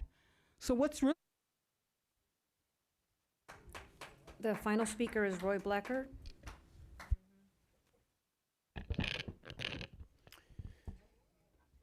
First statement from the dais, from Mr. Ed, said it all. This was not accurate. This whole system that you have had, and you've had the evidence put in front of you from 5 months ago when we done this. You know what I called it? An S show. Put an hour and a half worth of tape, evidence I gave you yesterday. This process that we're using to pick commissioners from planning commissioner on down is corrupt, is unethical, no accountability, no transparency, and you guys know how to fix it because you should. You have the evidence in your archives going back from 9,052 years. You know how to do it right. It's been explained to you 11 times, every one of you over here. And we are still back at the same spot. You want to know why Mr. White comes up here and says this shopping center is a failure and this is derelict? This is why. That's right. Until you guys, you five up there, and this executive staff can put together a process that we know, and especially you know, what have I told you 9,042 times? I can live with any decision you make as long as you're making it on complete and accurate information. You tell me that you're getting complete and accurate information like Dickie Stew said 10 years ago. Did you see all the applications? Why don't you bring that out in evidence that I put in front of you that's been historically here? Instead of running up everybody from the president of the crime syndicate on down to give their flowery little speeches. Somebody who's in charge of an education system that is failing, and 3 out of 4 kids in this school district, K through 12, are not at grade level. Oh, we're supposed to take that great advice? Come on, as Louise would say. What I implore you to do, please, make our city something we can be proud of. Let's put the example, and let's put of everyone that they can look up to. You know, Moreno Valley did this, not failing at this. Moreno Valley was leading in this. They put it together, how you do transparency, how you put this stuff together. Let's make it a shining city on the hill. Mayor, that concludes public testimony. Thank you very much, Madam Clerk, and thank you to all of our public speakers as well. At this time, we'll go ahead and bring it back up to the dais for any questions or deliberation, and I'll look to my colleagues to see if there's any comments, any questions. I would like to first make a motion to approve the entire slate except for Planning Commission, because I want that moved for separate discussion. I second that motion. Before we call for the vote, just want to make sure procedurally, is that fine if we do that? Yes. Okay, perfect. So there's a motion and a second, and again, this is to approve all but the Planning Commission. Madam Clerk, please call for the vote. Councilmember Bernard? Yes. Councilmember Gonzalez? Yes. Councilmember Delgado? Yes. Mayor Pro Tem Baca Santa Cruz? Yes. And Mayor Cabrera? Yes. Thank you. Thank you, Madam Clerk. And we'll go back to Councilmember Bernard. I have a number of questions regarding Planning Commission. one of the main questions that I have is, while I hear a number of speakers up here, and I'm just going to be quite frank, I was reading through the applications and they are redacted. But then when we get to Mr. Ruiz's application, it looks like on the original application, Planning Commission was not even a selection. So what I would like to know is how we got from Planning Commission even being a selection and it being written down in third position. That's one question that I have. I also have another question regarding that application, because who wrote the third choice of Planning Commission? Because that's clearly not his writing. I'm no handwriting expert at all, not at all. But I can tell the ink is different. It looks like it was transposed, because his original appointments were Environmental and Historical Preservation Board, as well as Utilities and Commission Board. So, would City Clerk or anybody like to please elaborate on that? Hold on, before you, there's also an additional question. It says, do you have any immediate family members serving on the city council or employed within the city of Moreno Valley? Is that same applicant not related to somebody on council? I do not have, not to my knowledge. I don't know. I can't answer that, but I don't know. I'm not going to assume either.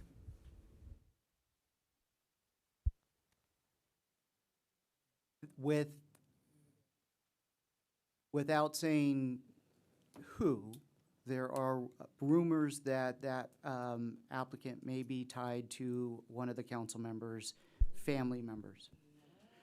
So I motion to just I would reject. suggest that people look at policy 1.10, because there is a nepotism section within that particular policy.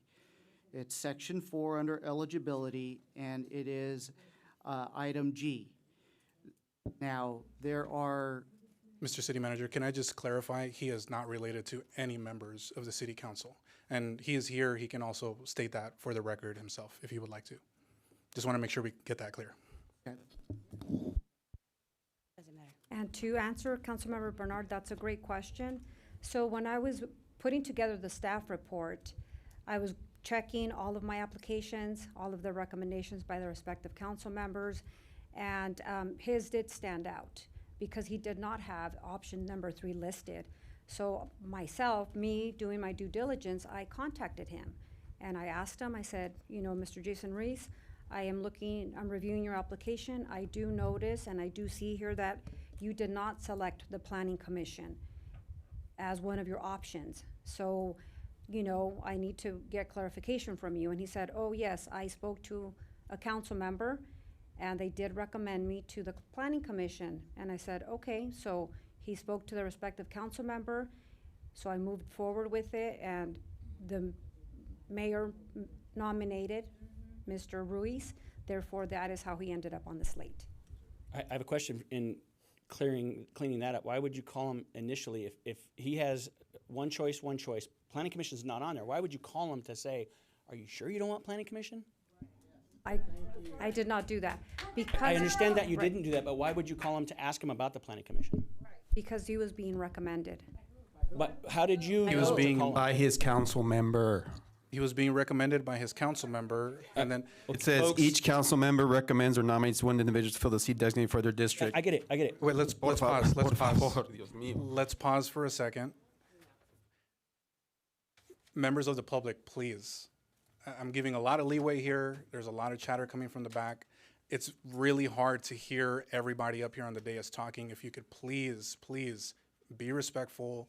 Please keep it down and let the council deliberate. Okay, Thank so and I'm not saying you did anything wrong. What I'm saying is something happened where you reviewed you were looking at his application and there wasn't a third choice for. So now what I get is you got a call from a council member stating, I recommend Mr. Ruiz. I actually contacted Mr. Ruiz when I was looking at the applications. So, council, let me go back as an independent person looking at this. The way this process works is applications are received, you guys look at them, you then select your candidate for your district. It then gets sent from the city clerk to the mayor. The mayor then decides what his slate will be. The slate is provided to the city clerk.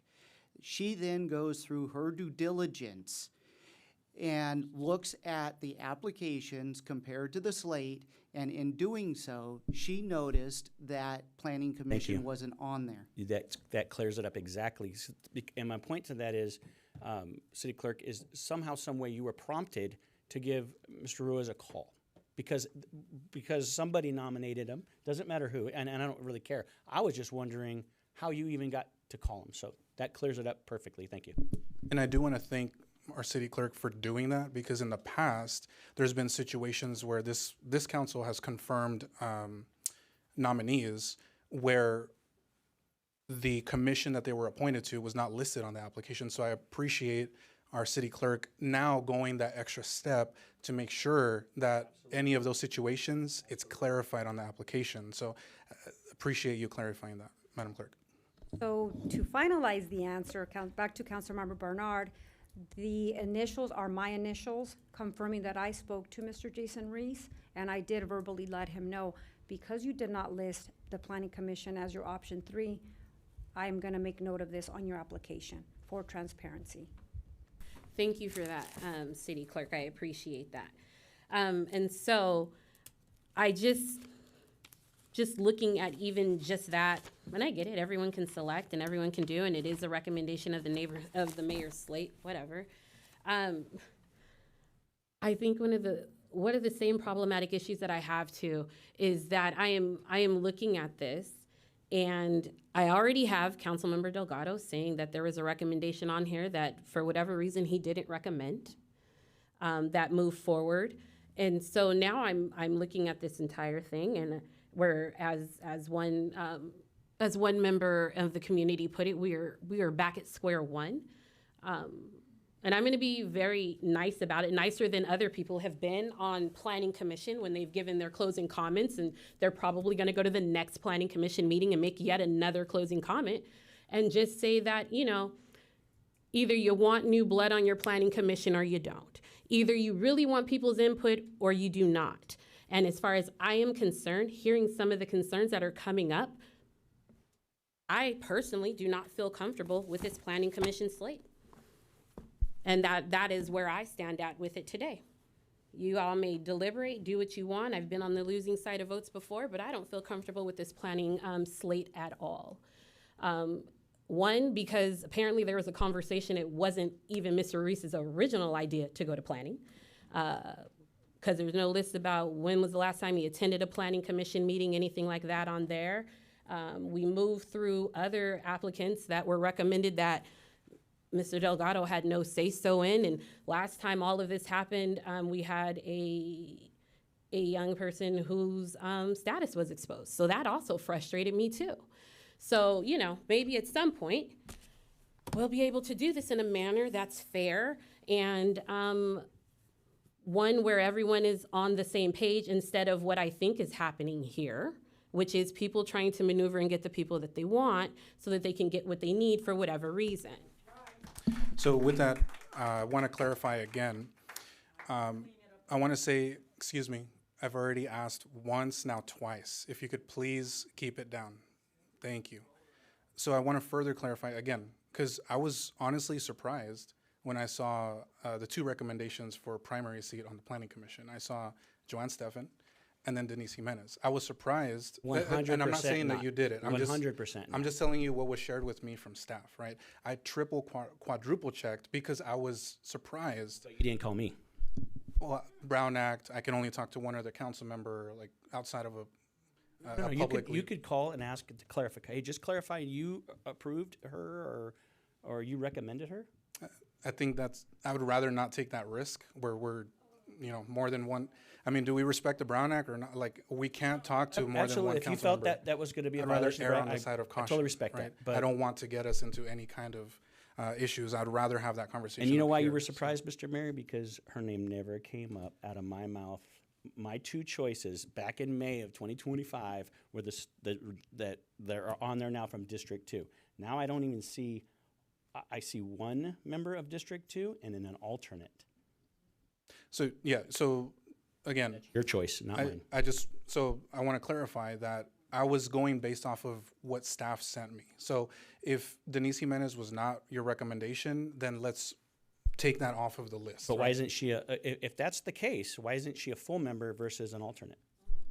I have to, so currently there's one member of District 4 on the Planning Commission. That is Ray Baker, right?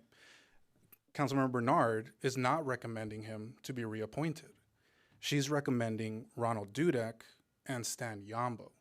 So in trying to figure out, again, there's not going to be perfect proportional representation. One district is going to have one less member. So I'm open to making changes now that we've clarified that Denise Jimenez is not one of your recommendations. We can take her out of I don't that even list. know Denise Jimenez. If I saw her, I truly do not. And no disrespect to Denise, I don't even know her. I literally do not know her. Is she in the room? I'm not sure. Yeah, so that didn't occur. So and we've that's a got that- miscommunication between the city clerk and myself. So I'll take that. But I don't. Are we going to really hash this out again? Because nothing has changed since May. Nothing has changed. The couple players have changed, but the mentality of why this is the way it is has not changed. My mind is boggled. I don't know the end game here. I really don't. So I guess I'll ask, do you have any recommendations for changing this? Yes. The nominees to the Planning Commission. Who would you like to change? What changes would you like to make? Okay, I would like to remain District 2 with Joanne Steffen and David Zeitz. And if you guys agree that Adam Hall should be an alternate member, I'm good with that. Okay, so let's, based off of that, we can remove Denise Jimenez as a alternate recommendation or nomination. But the question now will be if you want to, and there's support for putting Joanne Steffen on a primary seat, someone else has to come off of a primary seat. And so I would look to the rest of the council to see if there's any desire to relinquish one of those seats to allow Joanne Steffen to take one of those primary seats. Well, here's the other thing. Joanne Steffens isn't even in the agenda, so we can't, her application isn't in here. It's not on the agenda, but at this point, Joanne and David can continue on if we just rejected the Planning Commission that's how- slates. So, yes, per the so we policy, could- if for some reason a new slate is not approved tonight, the continuing planning commissioners as they stand now would continue until a I'm new okay with slate that. is approved. I motion to reject the Planning correct. Commission slate. Can I get a second? I'll second that. Okay. Is there any further deliberation? Okay. Madam Clerk, please call for the vote. Thank you, Mayor. Councilmember Bernard? Yes. Councilmember Gonzalez? No. Councilmember Delgado? Yes. Mayor Pro Tem Baca Santa Cruz? Yes. And Mayor Cabrera? No. Thank you. Okay. Well, I do want to congratulate also all of the commissioners who were confirmed, everyone but the Planning Commission. Congratulations, and look forward to seeing you get sworn in. Next up, item L is Regional Commission Committee Board Reports, and we have two. The first one is RTA, Councilmember Bernard. Thank you, Mayor. Tonight I'm providing updates from the RTA Board of Directors meeting held on September 25th. Representatives from ATU Local 12277 presented updates on the mentorship program.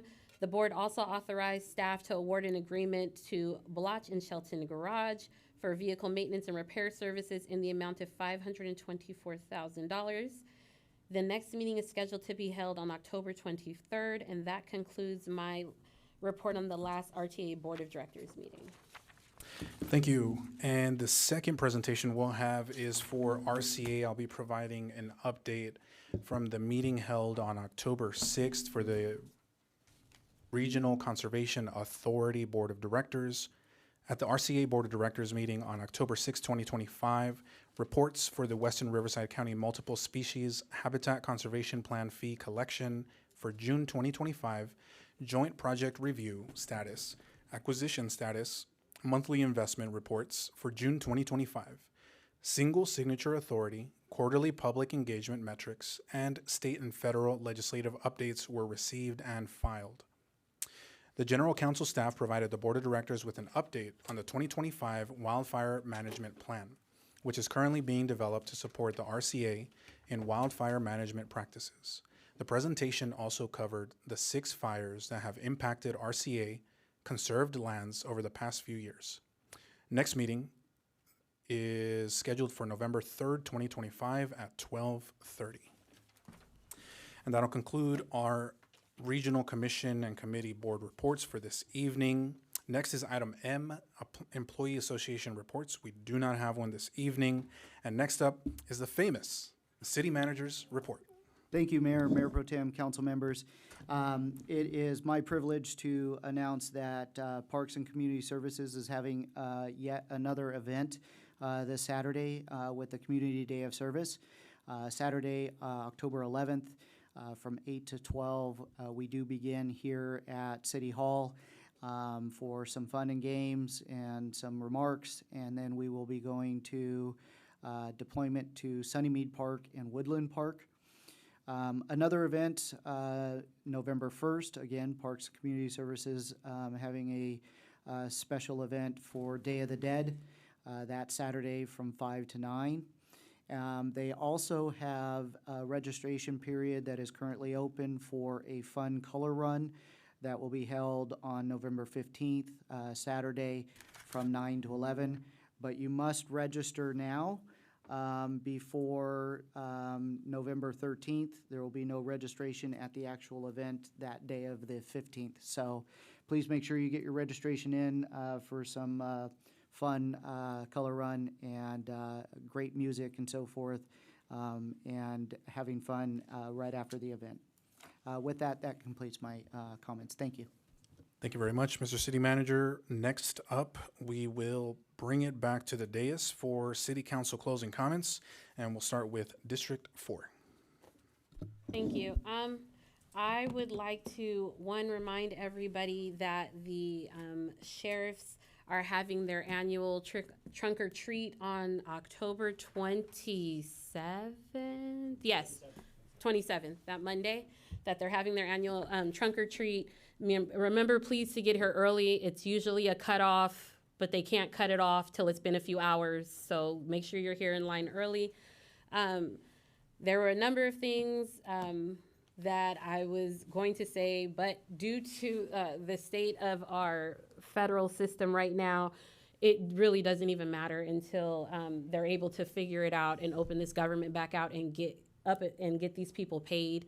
What I will say is this: please, please, please call your congressional person, call your senator, in particular, call Ken Calvert and tell him that all the U.S. senators need to do, because they have the House, they have the Senate, as well as effectively judicial and the administrative branch. All they really need to do is change their vote to a simple majority vote. And what do you know? They can open the government back up. And with everyone going through open enrollment right now, it's very important that they do that so we can figure out what these subsidies are looking like. Because if you think this world is bad now, try seeing a bunch of people without health insurance and what that's like. I will just end on this note, because I'm trying to keep it short and sweet tonight. I want to say rest in peace to Assata Shakur, a freedom fighter who passed away in Cuba, and for all intents and purposes, the only woman to ever be on the FBI's 10 most wanted list, and was wrongfully convicted of that shootout. And yes, for those of you that do not know, I very much do study very much the history of freedom fighters. If you cannot tell by now, it is what is ingrained in my blood. And a lot of you will give these quotes. So I will just end with 2 quotes. The first quote I will end with is probably something that goes along with what I should have said in Planning Commission, which is from James Baldwin, who says, I cannot believe what you say because I see what you do. And the last quote that a lot of people seem to quote but do not give proper credit to Assata Shakur, which is, "It is our duty to fight for our freedom. It is our duty to win. We must love each other and support each other. We have nothing to lose but our chains." And so people will say that on a variation of levels. But what that essentially means is that no matter what's going on in this world, it is always your duty to fight for each other, because it can never get any worse than it already is. Because if you're already in chains, what difference does it make? And so with that, I will close for the night. Next up, District 3. Good evening, everyone. It's 9:09. We're almost there. So just two things.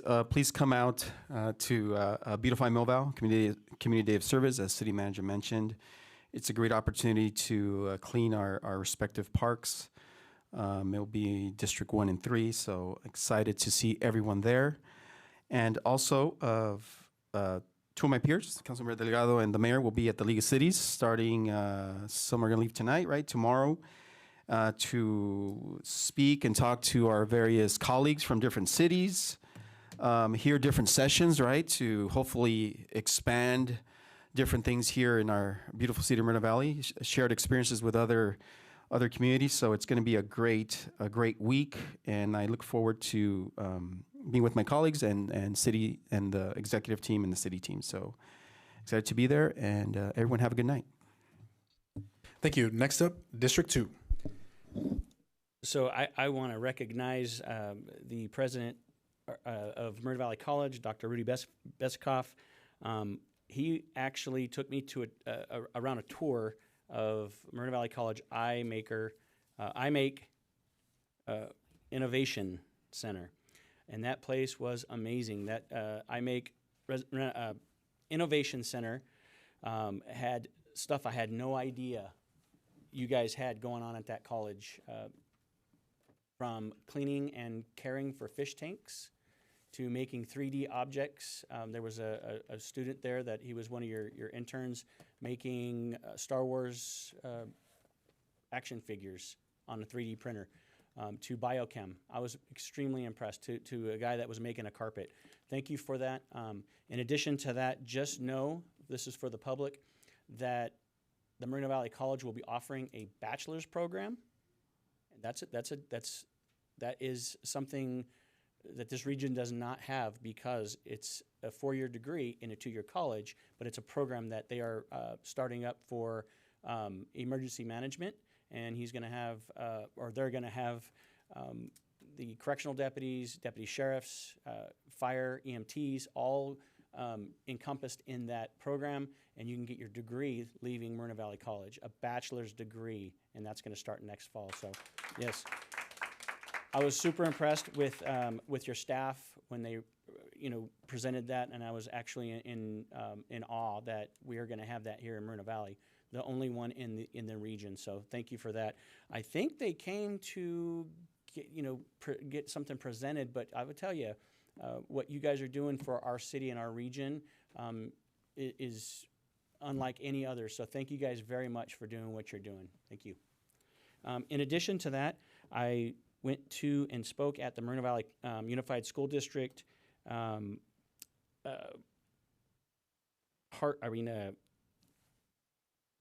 and Wellness Center, sorry. The Health and Wellness Center that we had in Moreno Valley was very small, and it was at Sunny Meadows Elementary School. Right now, this place expanded, and it offers showers, it offers laundry, it offers food, a basket of food or a bag of food, clothing for children, school supplies, backpacks, amazing. They also allowed me to be a volunteer. So I'm currently in backgrounds, but I am in backgrounds with them to be a volunteer, to help pass out goods for the kids. I was extremely impressed with our Moreno Valley Unified School District when they opened this place up. And I was talking to a member of the public last night. They had no idea. So I wanted to bring that out and let everybody know we're going to do a better job of letting the public know that it's there for them. So thank you for that. I also attended Heroes with Hearts, our own Moreno Valley Station, Sheriff Station. We had, I think, 3 awards given out for investigation and knowledge of their craft within the Moreno Valley Sheriff Station. They won awards at that great show. So, and again, I just want to thank all the teachers out there. Thank you for what you do. Sometimes your job is thankless, but we recognize you, and thank you very much for that. And I will close. I still have a minute left, but I will close. Please be kind. For us on the dais, we will not always agree on everything, but doesn't mean we can't be professional and civil. After we leave this building, we're still a body, right? We're still a body, and we represent Moreno Valley. We are going to go to the California League of Cities, and we are going to be the only 3, and it would be 5, representing the city of Moreno Valley. So I'm honored to represent the city of Moreno Valley. I think the E-team will be there, or most of the E-team will be there. So we promise to represent you and your city very well. So, and be kind to one another, right, Sean? Kind. Smile. You don't know who's having a bad day, and if you smile at them, it could change. Thank you. Thank you. Next up, District 1. Thank you so much. I wanted to share about a couple of events that I attended. First, I attended the Nerds and Hip Hop event at the Moreno Valley Mall. It was quite an event throughout, right? Yeah, throughout the mall. They had a lot of trading cards, a lot of products to purchase, a lot of anime and DC Marvel type stuff. Really nice cars. I don't know how they get the cars into the mall, but big crowds around the cars. So it was nice to see the community come together. I asked people where they're from. They came in from quite a distance. So it was nice to see a lot of people come together and share in something they enjoy at the Moreno Valley Mall. Of course, I attended Utilities and Environmental Historical Preservation Commission this month. I want to remind everybody that we have a flag competition going on right now. Our current flag is literally a white flag with our city seal. It's been in place for many years, and our Environmental Historical Preservation Commission is running a contest to design the new flag. I understand we may have over 100 applicants, and we'll be reviewing these on Monday. So if you're interested in seeing the Environmental Historical Preservation, you can also come out to that committee. And I also invite you to come and clean Beautify Movell, and we'll be working at Sunnymead Park. Sunnymead Park is our baseball park over on Paris and Sunnymead. I'll be there cleaning the fields and painting the benches where I played Little League, where my kids played Little League, where I coached Little League, and where I see my grandson play Little League now. So if you have a long history with that park like I do, please come out and help us beautify the place. It's nice to see community come out, especially in the places where we get to go back and enjoy and say, I did that. I helped clean that up. So it's really nice to be able to give back to the community and to see everybody come out. A lot of groups come out, and and we're also going to feed you, so come on out on October 11th, a Saturday morning. We'll meet here at City Hall at 8 a.m., so I look forward to seeing everybody.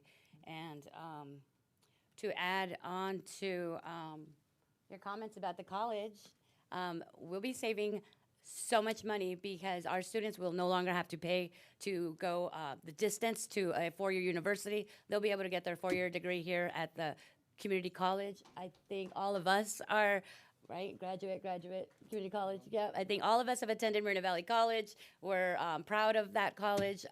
Also, like I mentioned last time, if you're looking for dental work, we have a really robust dental program there that is open to the public. Come in and get your cleaning and schedule further dental work there at the college. And they also have a farmer's market there. So there's a lot to do besides take classes there, but you may go and visit and say that you do want to take classes.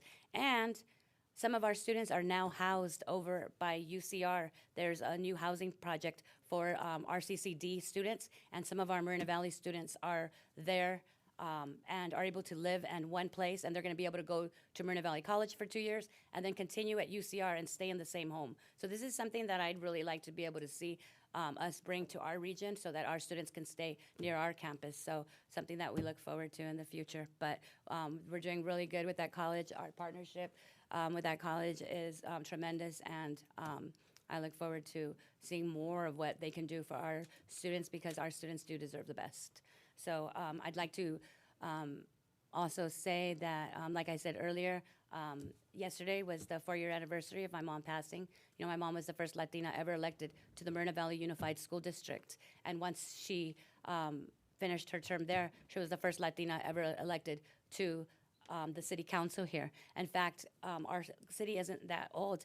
We've only been a city, we're very young. We've been here 40 years. Councilmember Bernard and I are only the second Black woman and Latina woman to ever sit on this dais. And what we do here is we take time away from where we could be with our families, and we dedicate this as our service to the community. So, my colleague said, when we leave here, we're just individuals, and we're just here trying to do the best we can for the most amount of people. So, thank you for allowing me to serve you. It's been 4 years since I've even thought about doing this, and I'm so proud of the work I've done, and that I continue to do for you, the residents of Moreno Valley. So thank you. So I forgot to thank the Vice President of Academic Affairs from the Moreno Valley College for sitting through the entire meeting. And she was going, I told her I couldn't bring it up until my closing comments. Jomana Gowan, thank you so much for sitting through the entire meeting. Okay. And Rudy, she did great. She was rooting everybody on, cheering, so she did great. Thank you. Thank you, sir. Yeah, thank you to all my colleagues, and yes, absolutely, Dr. Besikoff and your team is it's so good to see you, and you know, I wish I still had the same amount of time now that I have 2 kids. That's priority number 1, and my world revolves around them. But before I had children, I was at the college all the time, even after I graduated and transferred over to UCR.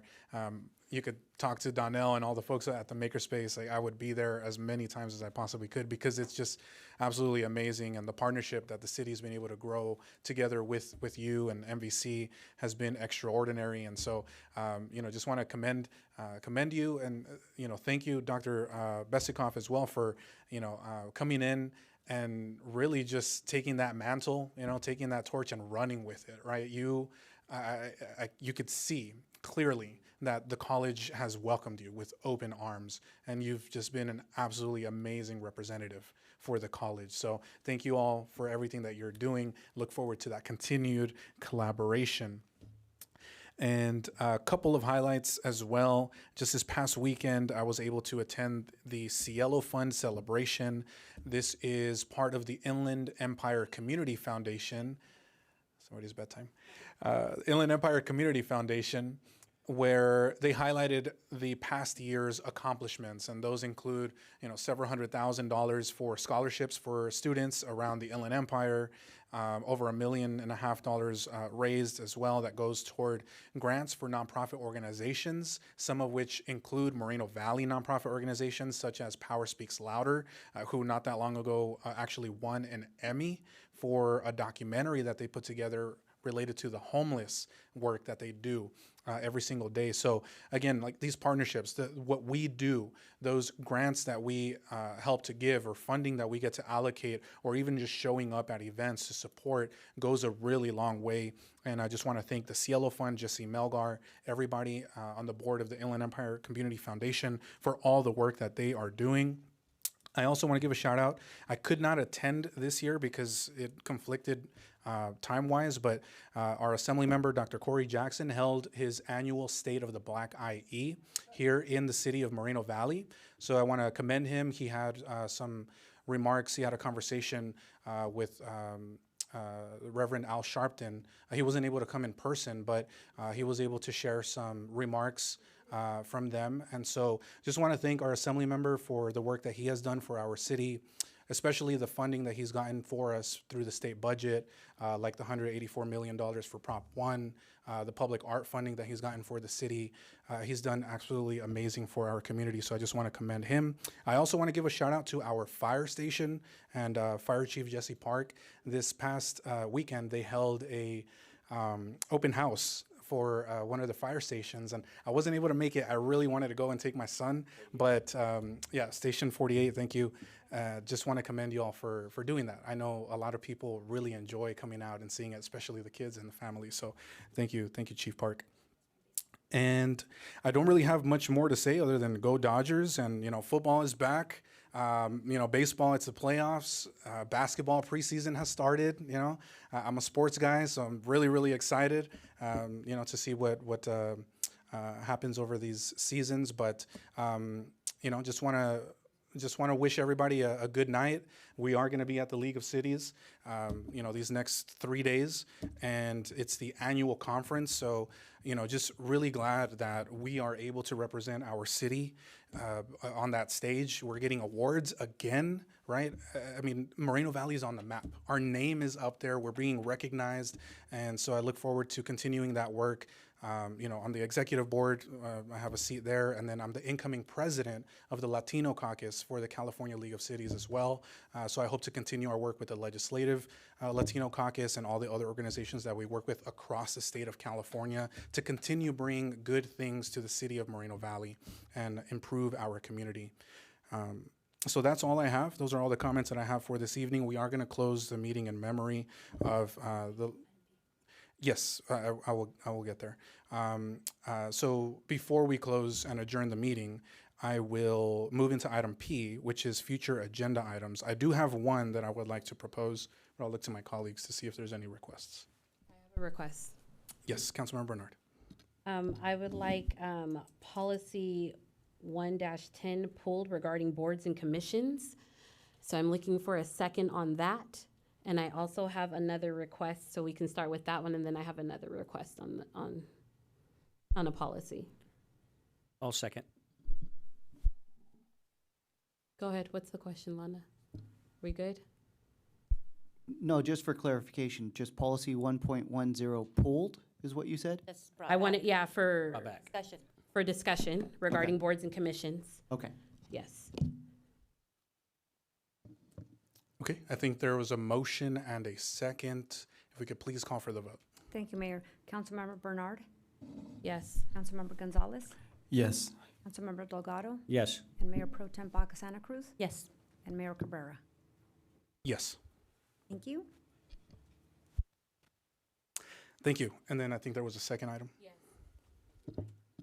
Yes, my second item is I would like to make a motion that all planning commission appointments be conducted in open session in an interview process.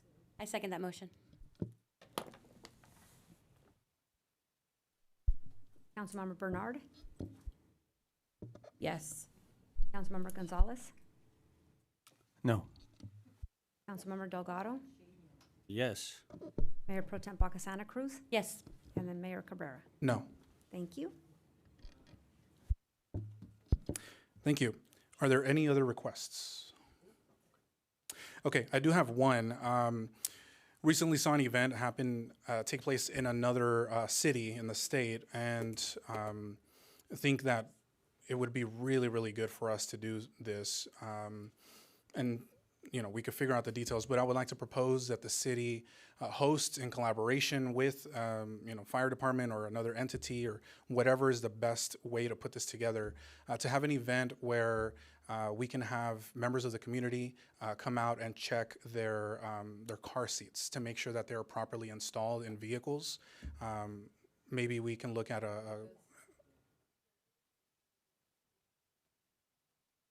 Okay, so would love to collaborate with you so we make sure that we get the word out on that, I know people would really appreciate that. And I know we have, CPR and things like that at some of our events, but would love to get information on those events. I have not seen that, so would love to learn about that so I could share it with our community as well, and look forward to collaborating with you on that one as well. And I invite my colleagues to join us and participate in that as well. We could save a lot of lives, as you know. Car accidents are one of, if not the leading cause of death of children. So definitely want to make sure we do our part to save as many lives as possible. So with that, we'll go ahead and move into adjournment, which is going to officially be at 9:28 p.m. and we will close this meeting in memory of the late council member Victoria Baca. This meeting is now adjourned. Have a good night, everybody.